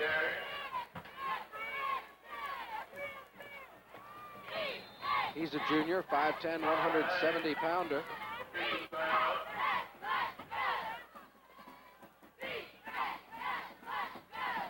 So the officials have called time. They're going to run a player off the field. Another equipment problem, I suspect. Jody Smith will leave the ball game. It's the coach is saying, "What's going on? What's wrong? Why are you taking my kid out of the game?" And they took out I want to substitute my players. Don't you substitute them for me. Took out a tackle, sent in a safety on second down and between 6 and 7. Setting up in trouble. Moore gets away from one man and another. Moore hit from behind and dropped a yard shy of the first down. Whoa, was he under some big-time pressure? How in the world Chris Moore gets out of this, I don't know. There's a lot of orange helmets flying right at him right here. 1, 2, 3, 4, 5-step drop. He's trying to get rid of the football, but there's that big number 33 in his face again, Robick. Run down from behind, ultimately. And it's third down and short from just outside the 29-yard line. Yeah, Bay wants to keep this football right now, and they're going to do it. Humphrey gets about 5 yards and a first down to the 35-yard line. You know, both these teams had outstanding defenses in the 93 season, but really I think it's the offenses that you really have to pay tribute to because they're executing against such powerful defenses. And this wing T attack is really pressing this outstanding Seminole defense. And when the Seminoles have the football, their power attack is really putting the pressure on the Tornado defense. So really outstanding, well-coached ball clubs here, obviously. Inside 4 minutes to go, third quarter, 1st and 10 from the 35. Humphrey again. Humphrey dropped for a loss of 2 by a swarm of Bradenton Southeast defenders. Carl Hines, I believe, number 40, was there initially, as was Robick, number 33. Now they didn't get outside. We talked about the Tornadoes getting outside. No, he says, I'm not going to let you out there. That was Carl Hines, number 40, and they do not give up the corner right there. They protect their real estate. Let's go down to the field. I'm sorry, Jim. We'll get a report from Art Schiffer. Well, guys, on that touchdown play, Cedric Bell had a player fall across his arm. He dislocated his elbow. The Seminole trainers tell me that they have popped it back in place. They've got some ice on it now and say he will be able to return later on. Ow! Oh, that's an ugly sight. Oh. There's Burden on the reverse. Burden up to the 40, the 41-yard line as the Bay offensive line starts pushing them back a little bit. What I was going to say before we went down to Art, Larry, was that that loss on the running play, that's one of the few times on a real running play that the Tornadoes have been thrown for a loss. They've had some losses on passing downs where they got sacked, but really that wing T attack has moved the football, and that was an excellent play there. Gives them a realistic chance on 3rd and 5 to convert here to a first down. They have to get across the 45-yard line for a first down. Burden. Flag on the play thrown by the umpire. Not a lot of mystery normally for that, but there was a face mask on an inside flag once during the ball game. Chauncey Green questioning the call. Don't question it anymore, Chauncey. You got what you wanted, the holding. Well, they talked about the officiating crew being from the East Coast along the Fort Pierce area. Of course, Bradenton on the West Coast, and Panama City up on the beautiful beaches of the Panhandle. No, it's interesting. Bradenton Southeast. Let's get the call first of all from Carlos We Smith. have a hole on the offense. It's a 10-yard penalty from the spot of the foul. We'll repeat the down. The spot of the foul was about the 38, I believe. So let's see, they'll mark it to the 28 or 29 at the 28. So they will have a third down, and that's 17 yards still to go. Big break for the Seminoles because the Tornadoes had converted that third down into a first down, but the penalty makes them do it over again, and they've got farther to go. They run the drop play. Nothing there at all. Nice knifing in tackle is made by Rich Robick. Antonio Shepard, number 55, also on the play, but Southeast, after scoring the touchdown, will get the ball back. Less than 2 minutes to go third quarter. Now that penalty really hurt the Tornadoes right there. They had converted to a first down up over their own 45-yard line, but they had to go backwards because of the penalty, and now they got to punt the ball away to that undefeated Seminole football club. Bad snap. Peluso with a great catch. It is not blocked, but he had to rush it. It goes out of bounds at the 42. Maybe he did get a little bit of a piece of it. Timmons on the rush. Yeah, Brett Timmons. How'd he miss that ball? He was there so quickly. It was a high snap. Just a great effort by Peluso just to get it off. Yeah, Peluso thinks... well, I think he might have hit it. Maybe his right hand did hit the ball.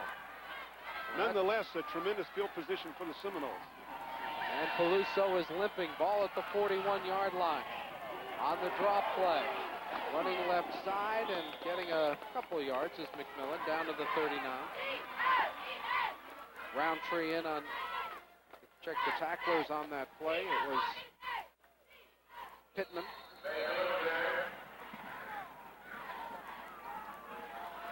It'll be second down. A big situation now for Bradenton Southeast if they can go in and score with 1 minute to go in the third quarter. The Seminoles lead by 3. This John Reeves, a big kid at 6'3", 194 pounds of quarterback. Reeves gets away from the pass rush, gets a block. Reeves fires deep down the field, overthrown. Reeves took a hit after he got rid of it, but it'll be third down. Kevin Covington all by himself in the end zone. That was the same play that they had just run previously, with the exception John Reeves kept the ball and bootlegs out, looks deep and finds Covington all alone in the end zone, but it's overthrown.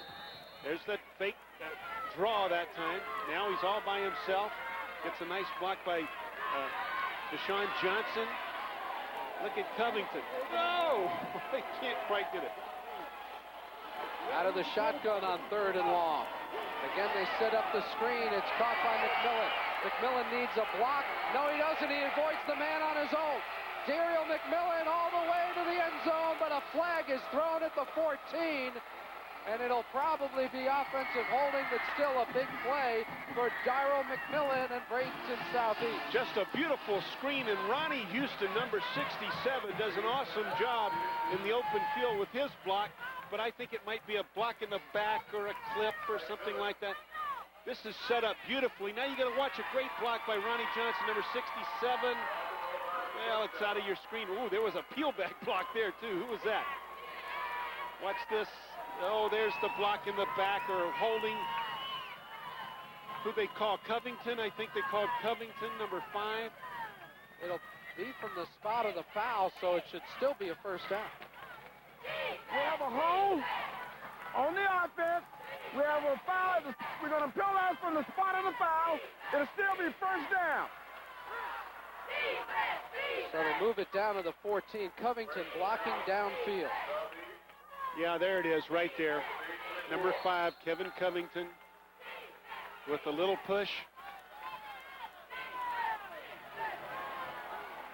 First down and 10 from the 24-yard line. Inside handoff, and fighting down near the 15-yard line, just driving every step of the way, is the big fullback, Andrew Jackson. They'll mark him down at the 16. It's a gain of about 8. And we have 15 seconds left in this third quarter. And looks like Southeast will try to get a playoff before the end of the quarter.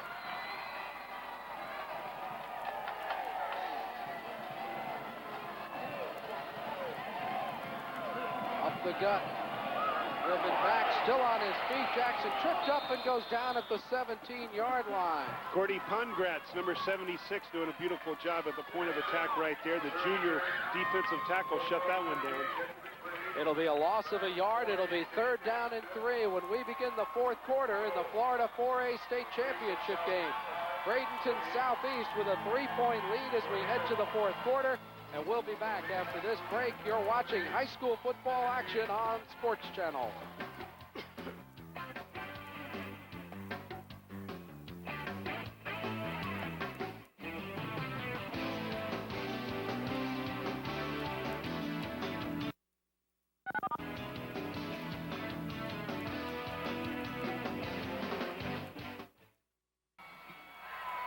Third down and 3 from the 17. They run the power formation, but nothing's there as the defensive end, Chris Myers, snuffed it out. And Southeast is stopped for consecutive losses after having 2nd and less than 2. Well, there were a couple of defenders there, Larry, before Chris Myers made the huge hit. Obviously, a great job by Chris Myers, number 81, but also he had initially some help from a couple of teammates that forced the ball carrier right into him.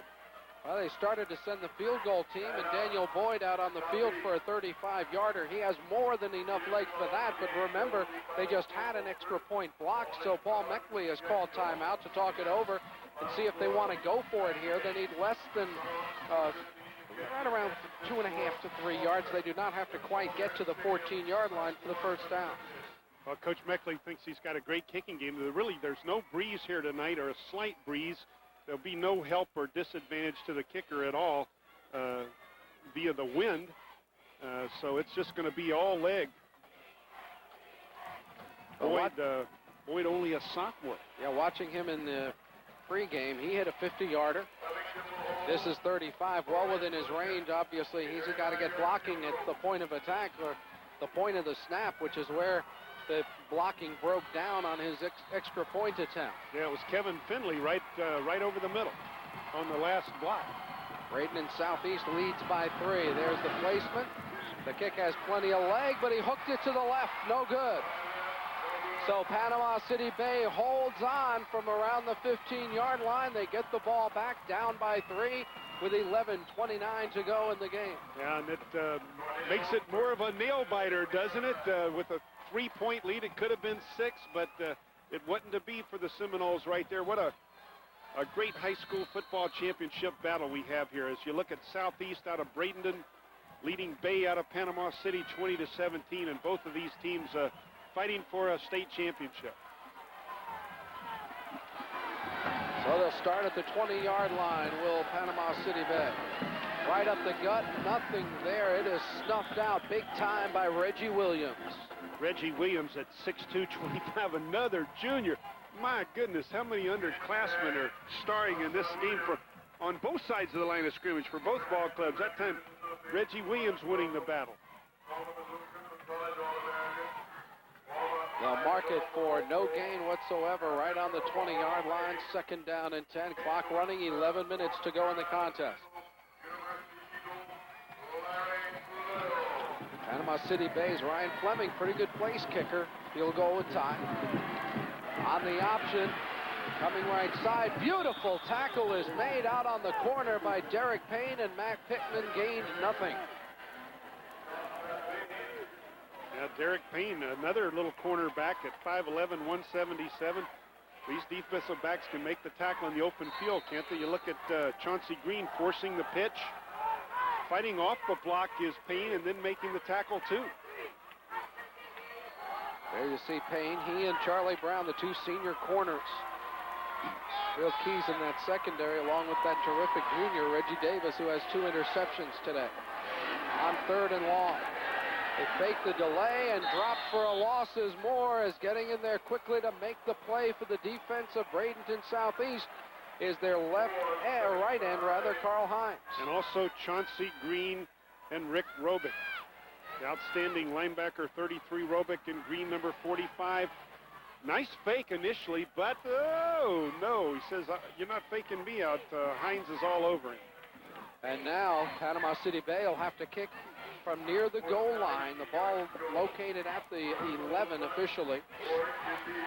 So Peluso will try to handle it, and Southeast should get great field position. Last punt was way high. This is a good snap. Good kick. High hanger fielded at the 50 by Warwick, looking for running room. Great field back block by Rovick, and a flag is thrown as down the sideline. I think they're going to call it back, but what a great return effort by Peter Warwick.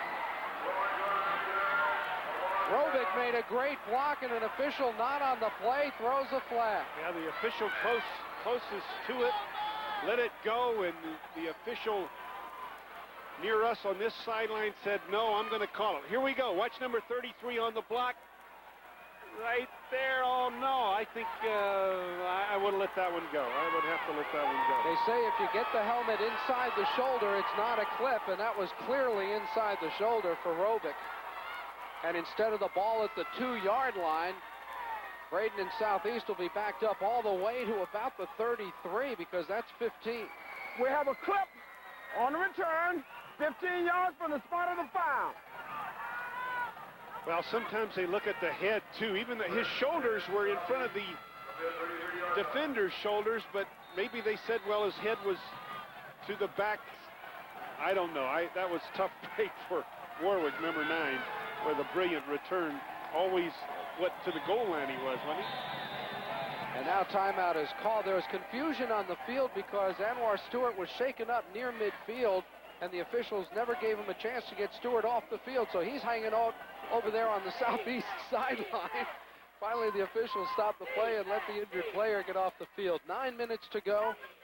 Ball at the 33-yard line, and Bradenton Southeast will try to see if they can put the finisher on this ball game. But what a big call that was on a great return effort by Warwick. Oh, a huge call, because it lets the Tornadoes stay in this thing big time, where they would be trailing by maybe 10.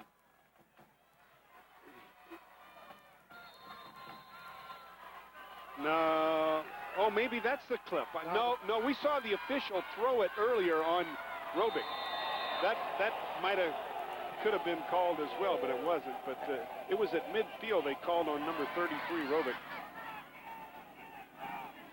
It was a crushing block, but...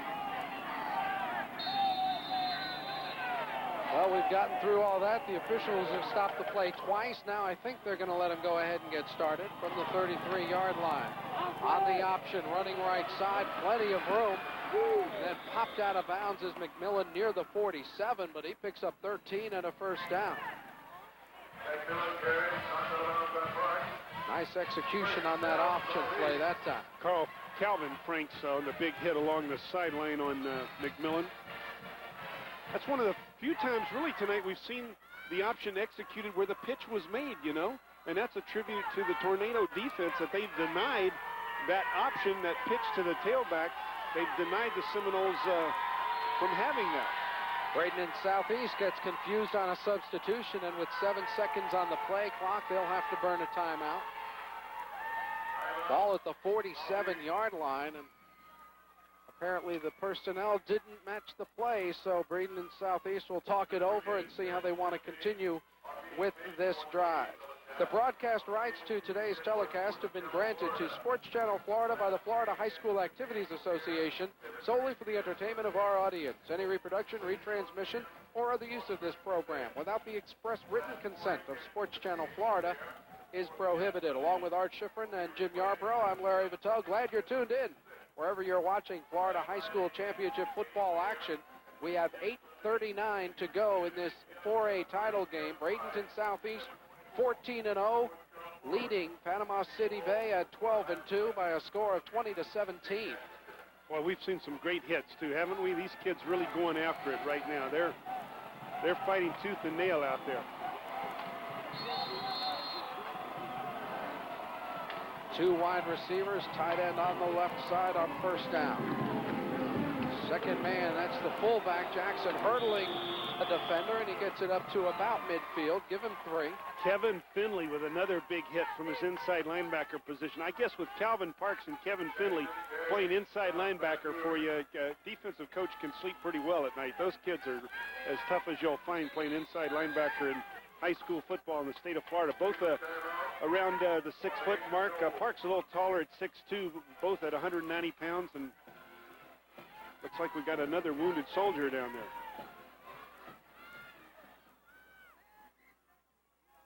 Looks like it could be Jackson. Yeah, it does. There's the 3. We see the 3. I think it's got to be Andrew Oh, Jackson. you hope it's not the leg no matter what. He would be checking his right ankle. There was a gain of about 3 on the play. Ball at midfield, 8:20 to go. Let's take another look in the pile, see if we can figure out what happens to Jackson. Big Andrew Jackson is so powerful. Look, look at the leap right there, and then a huge hit by Finley. Oh, they twist him. You see how they twist him as they take him down?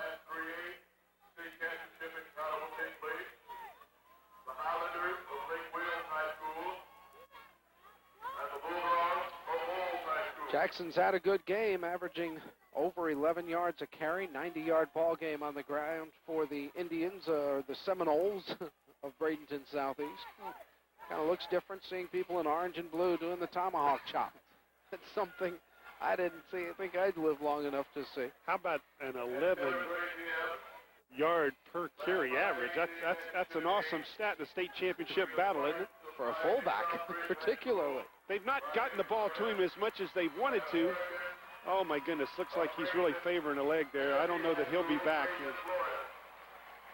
That's a big loss to this offensive attack of the Seminoles. So Jackson is helped off the field. Bradenton Southeast has used 2 of its 3 timeouts. Panama City Bay has all 3 of theirs remaining.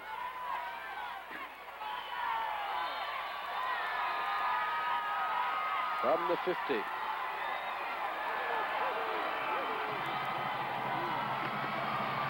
On the option, the pitch to Warwick, looking for a block, can't get it, and he will not make it back to the line of scrimmage. Oh, great play by Anwar Stewart, number 80. Stewart forces him back into Calvin Parks, and they both make the tackle. Just awesome defense on that option attack. So hard to stop an option attack. John Reeves can run or pitch. This time he pitches to Warwick. And you look at the huge play by Stewart, number 80, and finally getting help from his teammates. 3rd down from the 49-yard line.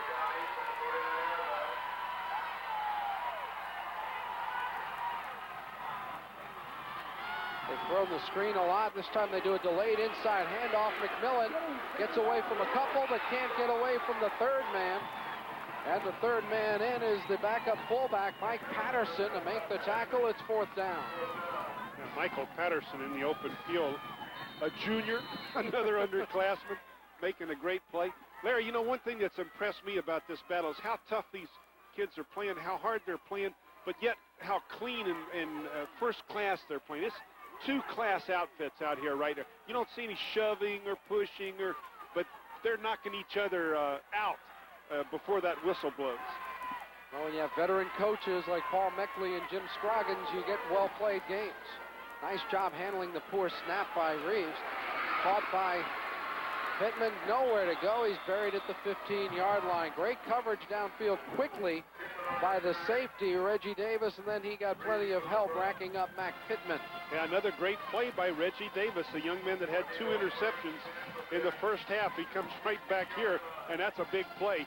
Look how far these guys got to go now, right? They got to go, what, 84 yards? And there's 6:38 left on the clock. Plenty of time, but a lot of real estate to cover. And at this point, you'd like to think you get 2 possessions if you're Panama City Bay. Oh, at least you got to take advantage. You'd rather keep it all right now. Humphrey running left side, and he can't find anything, and he'll probably lose about half a yard. Robick was there, as was Peterson. Actually, about 8 defenders were included on that tackle. That's that team speed we talked about earlier, the Seminole defense.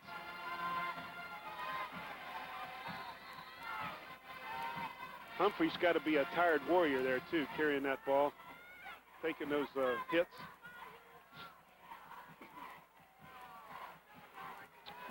Inside 6 minutes to go. He lost about half a yard, officially 2nd down and 10.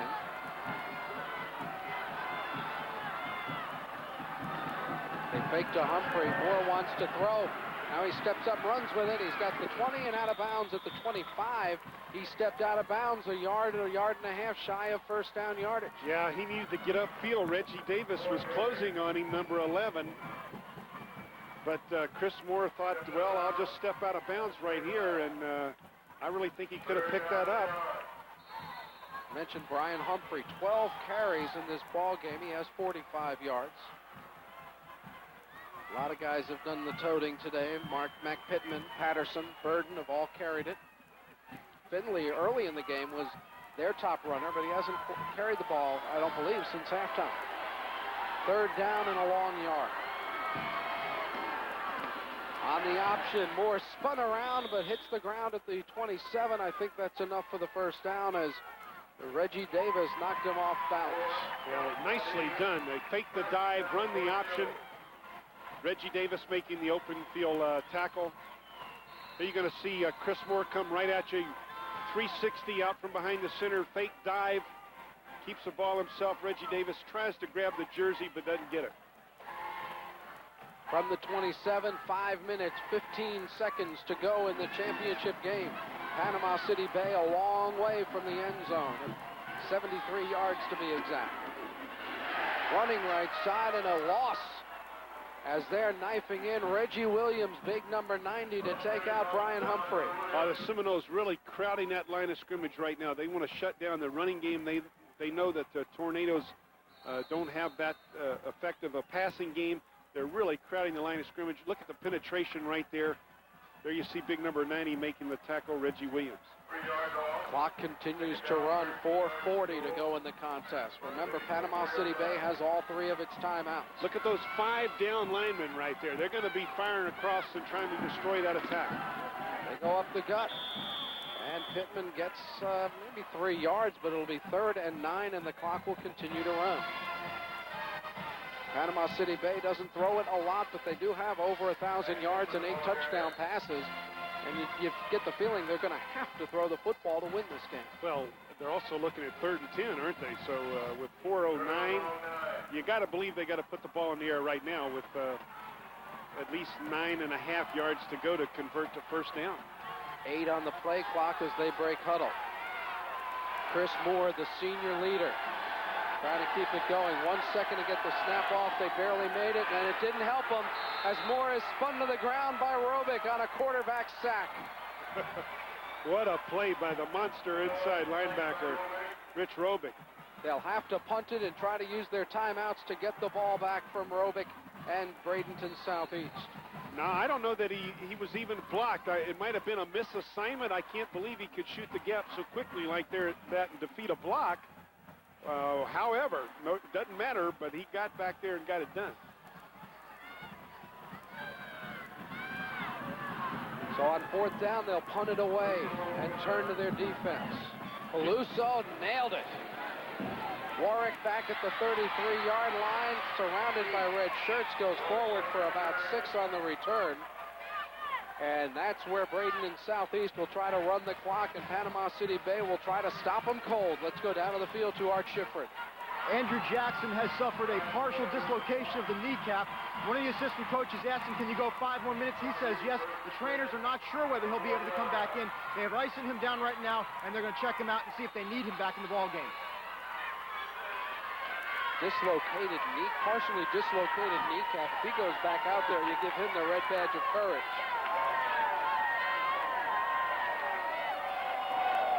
On 1st and 10. Oh, mercy! Calvin Parks. Calvin Parks with a big hit on John Reeves. They do not use the timeout. You know, before the game, I went up to Kevin Finley, and I said, I hear you're the toughest guy on the team, and Calvin Parks was standing right there, and he said, no, he's the 2nd toughest. I believe him now. Look at that hit. I tell you, I do too. Loss of a couple on the play. 2:20 to go in the game.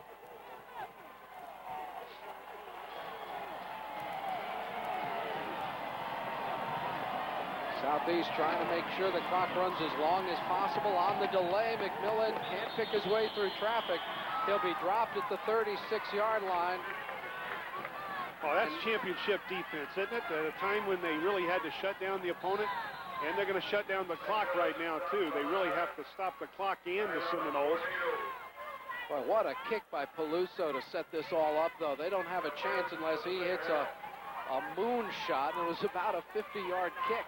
Yeah, Joey Peluso, number 15, really got the job done for the Tornadoes, and then all 11 guys on defense finished this series off, maybe.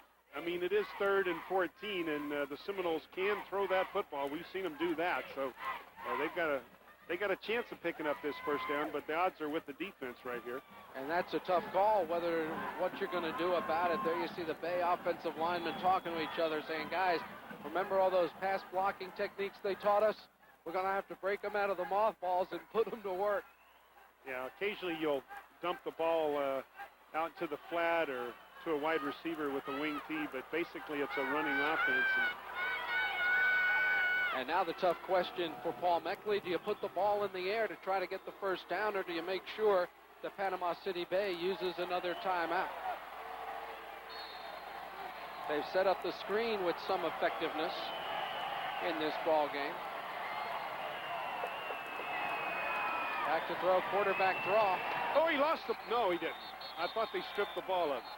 Reeves got his arms pinned. He ended up losing another 5 yards. Timeout called with 1:47 to go. So that drive used up a little bit of time, but it went backwards on each play from the 40 all the way back to the 31-yard line, and that's where they will punt it away, and they'd better protect that punter. Well, when Reeves had his arms pinned, I thought they stripped him of the football, too. Yeah, they got me excited up here the way these kids are playing. Well, it's been a heck of a ball game. Panama City Bay led 17-7 late in the first half, and we knew at the time those two passes, the one to Covington and then the touchdown to Warwick, made such a difference in the mental outlook, I'm sure, for those Seminoles from Bradenton Southeast to get that touchdown late in the first half. Yeah, now they really have to boom this ball away. You see Coach Paul Meckley talking to his troops right there. But, Larry, what a pleasure to watch a game like this. Isn't this a super ball game between two outstanding high school football teams? And it's going to go down right now to the last minute and 50 seconds. They'll be in maximum protection as Pittman is deep to receive. 10 men up on the line of scrimmage for Bay. Low snap handle, but he punts it straight up.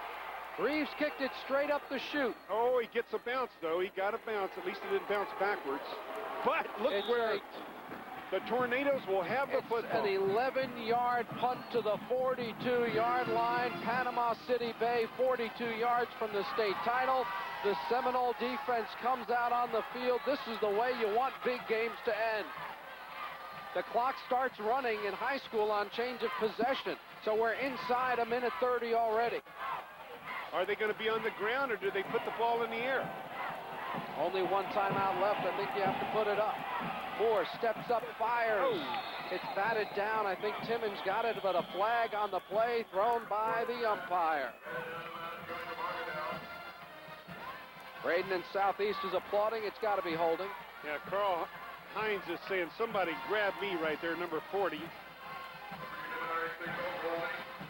Oh, is that a painful penalty? We talked about the clip against Southeast that took away a huge punt return, but here 10 yards of field position plus time off the clock. I thought Chris Moore was going to take off. On the offense, it's a 10-yard penalty from the spot of the foul. We'll repeat the down. Oh, that really hurts. After getting a big break with the short punt, they come back and hold.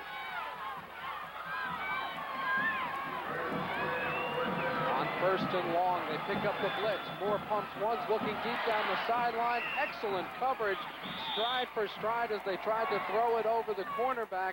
But right there, every step of the way was Derek Payne. Now, Derek Payne in coverage with Anwar Stewart. Stewart trying to streak down the sideline. Derek Payne with him step for step. Really didn't even fake right here. Oh, that was a nice pump fake right there, but Stewart didn't have the speed to run away from pain the defensive back. More running is Dragons thrown to the ground once again. Making the play is Carl Hines. One step away. Chris Moore was one step away, but Carl Hines had the strength to reach out and grab the jersey and throw him down. Watch this. On the rollout. Now he's got a step on him, but look how quickly Hines converged on him, grabs him and throws him to the ground. And a timeout is called by the Tornadoes at Panama City Bay. Here's the situation. They're back all the way to their 42-yard line. They have to get to the 33 for a first down. They started on the 42-yard line of the Seminoles, and they've gone backwards. One penalty and a great Seminole defense, and has forced this Tornado offense to go backwards. So now they have a 3rd and 25. They have 50 seconds and no timeouts remaining. Remember that big pass play that Southeast got late in the first half? That's the type of play that Panama City Bay needs now. They've got to be able to throw it downfield against what to me has been a very impressive Southeast secondary. Well, they got to hope they can pick it up in 2 plays, too. It's 3rd down. They'll obviously go for it on 4th down. So they need at least 10 yards or so right now, if not more. They want to get something on this 3rd down. They have to.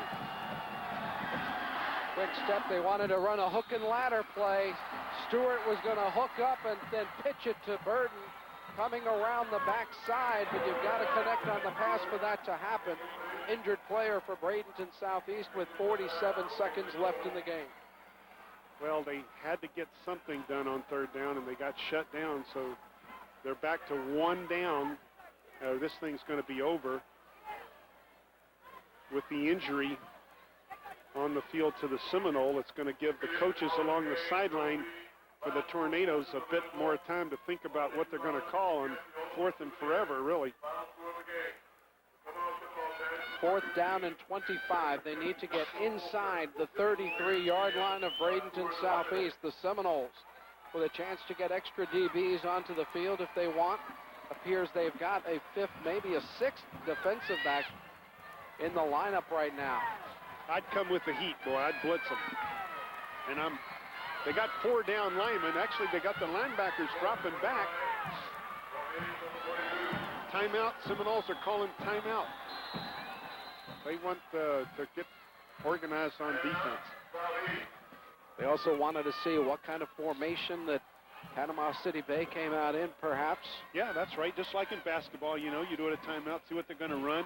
Say, okay, I got you. Now we'll call timeout defensive. And hope they come out with the same plan. Daytona Beach Municipal Stadium, where Paul Meckley tries to win his first state championship. Paul, just a great guy, as is Jim Scroggins. These are 2 extremely capable coaches and 2 true gentlemen of high school football. You'd like to see them each get their state championship. Meckley has been to the title game twice, losing both times. Didn't exactly lose to bad teams. He lost to Emmett Smith and Pensacola Escambia, and he lost to Kenny Felder, Kenny Knox, and Niceville. A little tough, huh? Kedra Malone at Florida, also on that football team. Well, it might be a different story here tonight. Obviously, the Bay Tornadoes have given the Seminoles everything they could, but it's down to 1 play. Here we go. And they do have 5 defensive backs in the game on 4th and a long, long way.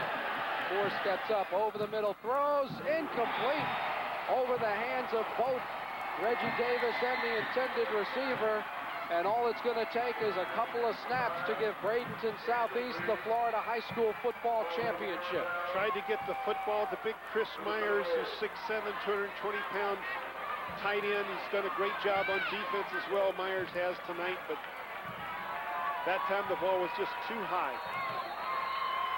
So close for the Tornadoes, but it looks like a state championship for the Seminoles. No timeouts remaining for either team. Drop to a knee twice. If you execute the snap from center, you're the state champions.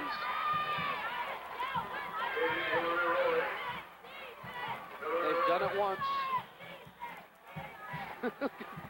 That's a unique way to do it. John Reese took a knee, ran back, and flipped the ball to the referee. And when the knee goes down, obviously it's over. He's saying protect the football, I think. You saw Coach Taylor saying protect the football. I think, I don't know, that was some kind of signal to John Reeves. So they're calling an illegal procedure violation against the Indians. And they'll mark it back. Now they'll decline it and take the short. You lost. We got illegal procedure on the offense. 6 men on the line. All right. The penalty was declined, however. Now the clock runs. One more snap should be enough.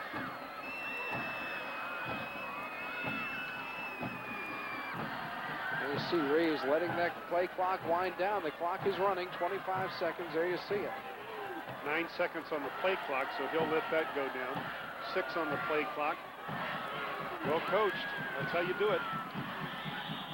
That's it. Taking a knee, giving up the football, and finally Paul Meckley has his state championship. 13 years at Bradenton Southeast, 10 times in the state playoffs, 115 coaching victories, but this is the biggest for Paul Meckley. He and Bradenton Southeast have won the Florida Class 4A state championship, and the Seminoles are celebrating.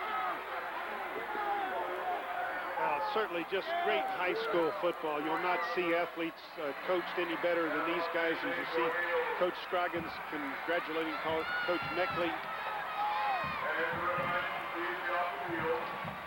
Well, these are two class gentlemen, as we said earlier, and the players played a clean. There wasn't a late hit. There was not any taunting during this football game. None. And I love it. That's how you play the game. You knock each other out until the whistle blows, and then you get your act together, and that's what these kids have. They're just a fantastic, I think, execution of the game of football. There's Warwick. This is a young football team. We kept telling you over and over again during the game. Dyral McMillan, Peter Warwick, both juniors. Much of their defense also will return next year as well. So we'll return to Daytona Beach Municipal Stadium. After this time out, the Florida 4A title has been won by Bradenton Southeast. Stay with us. We'll be right back.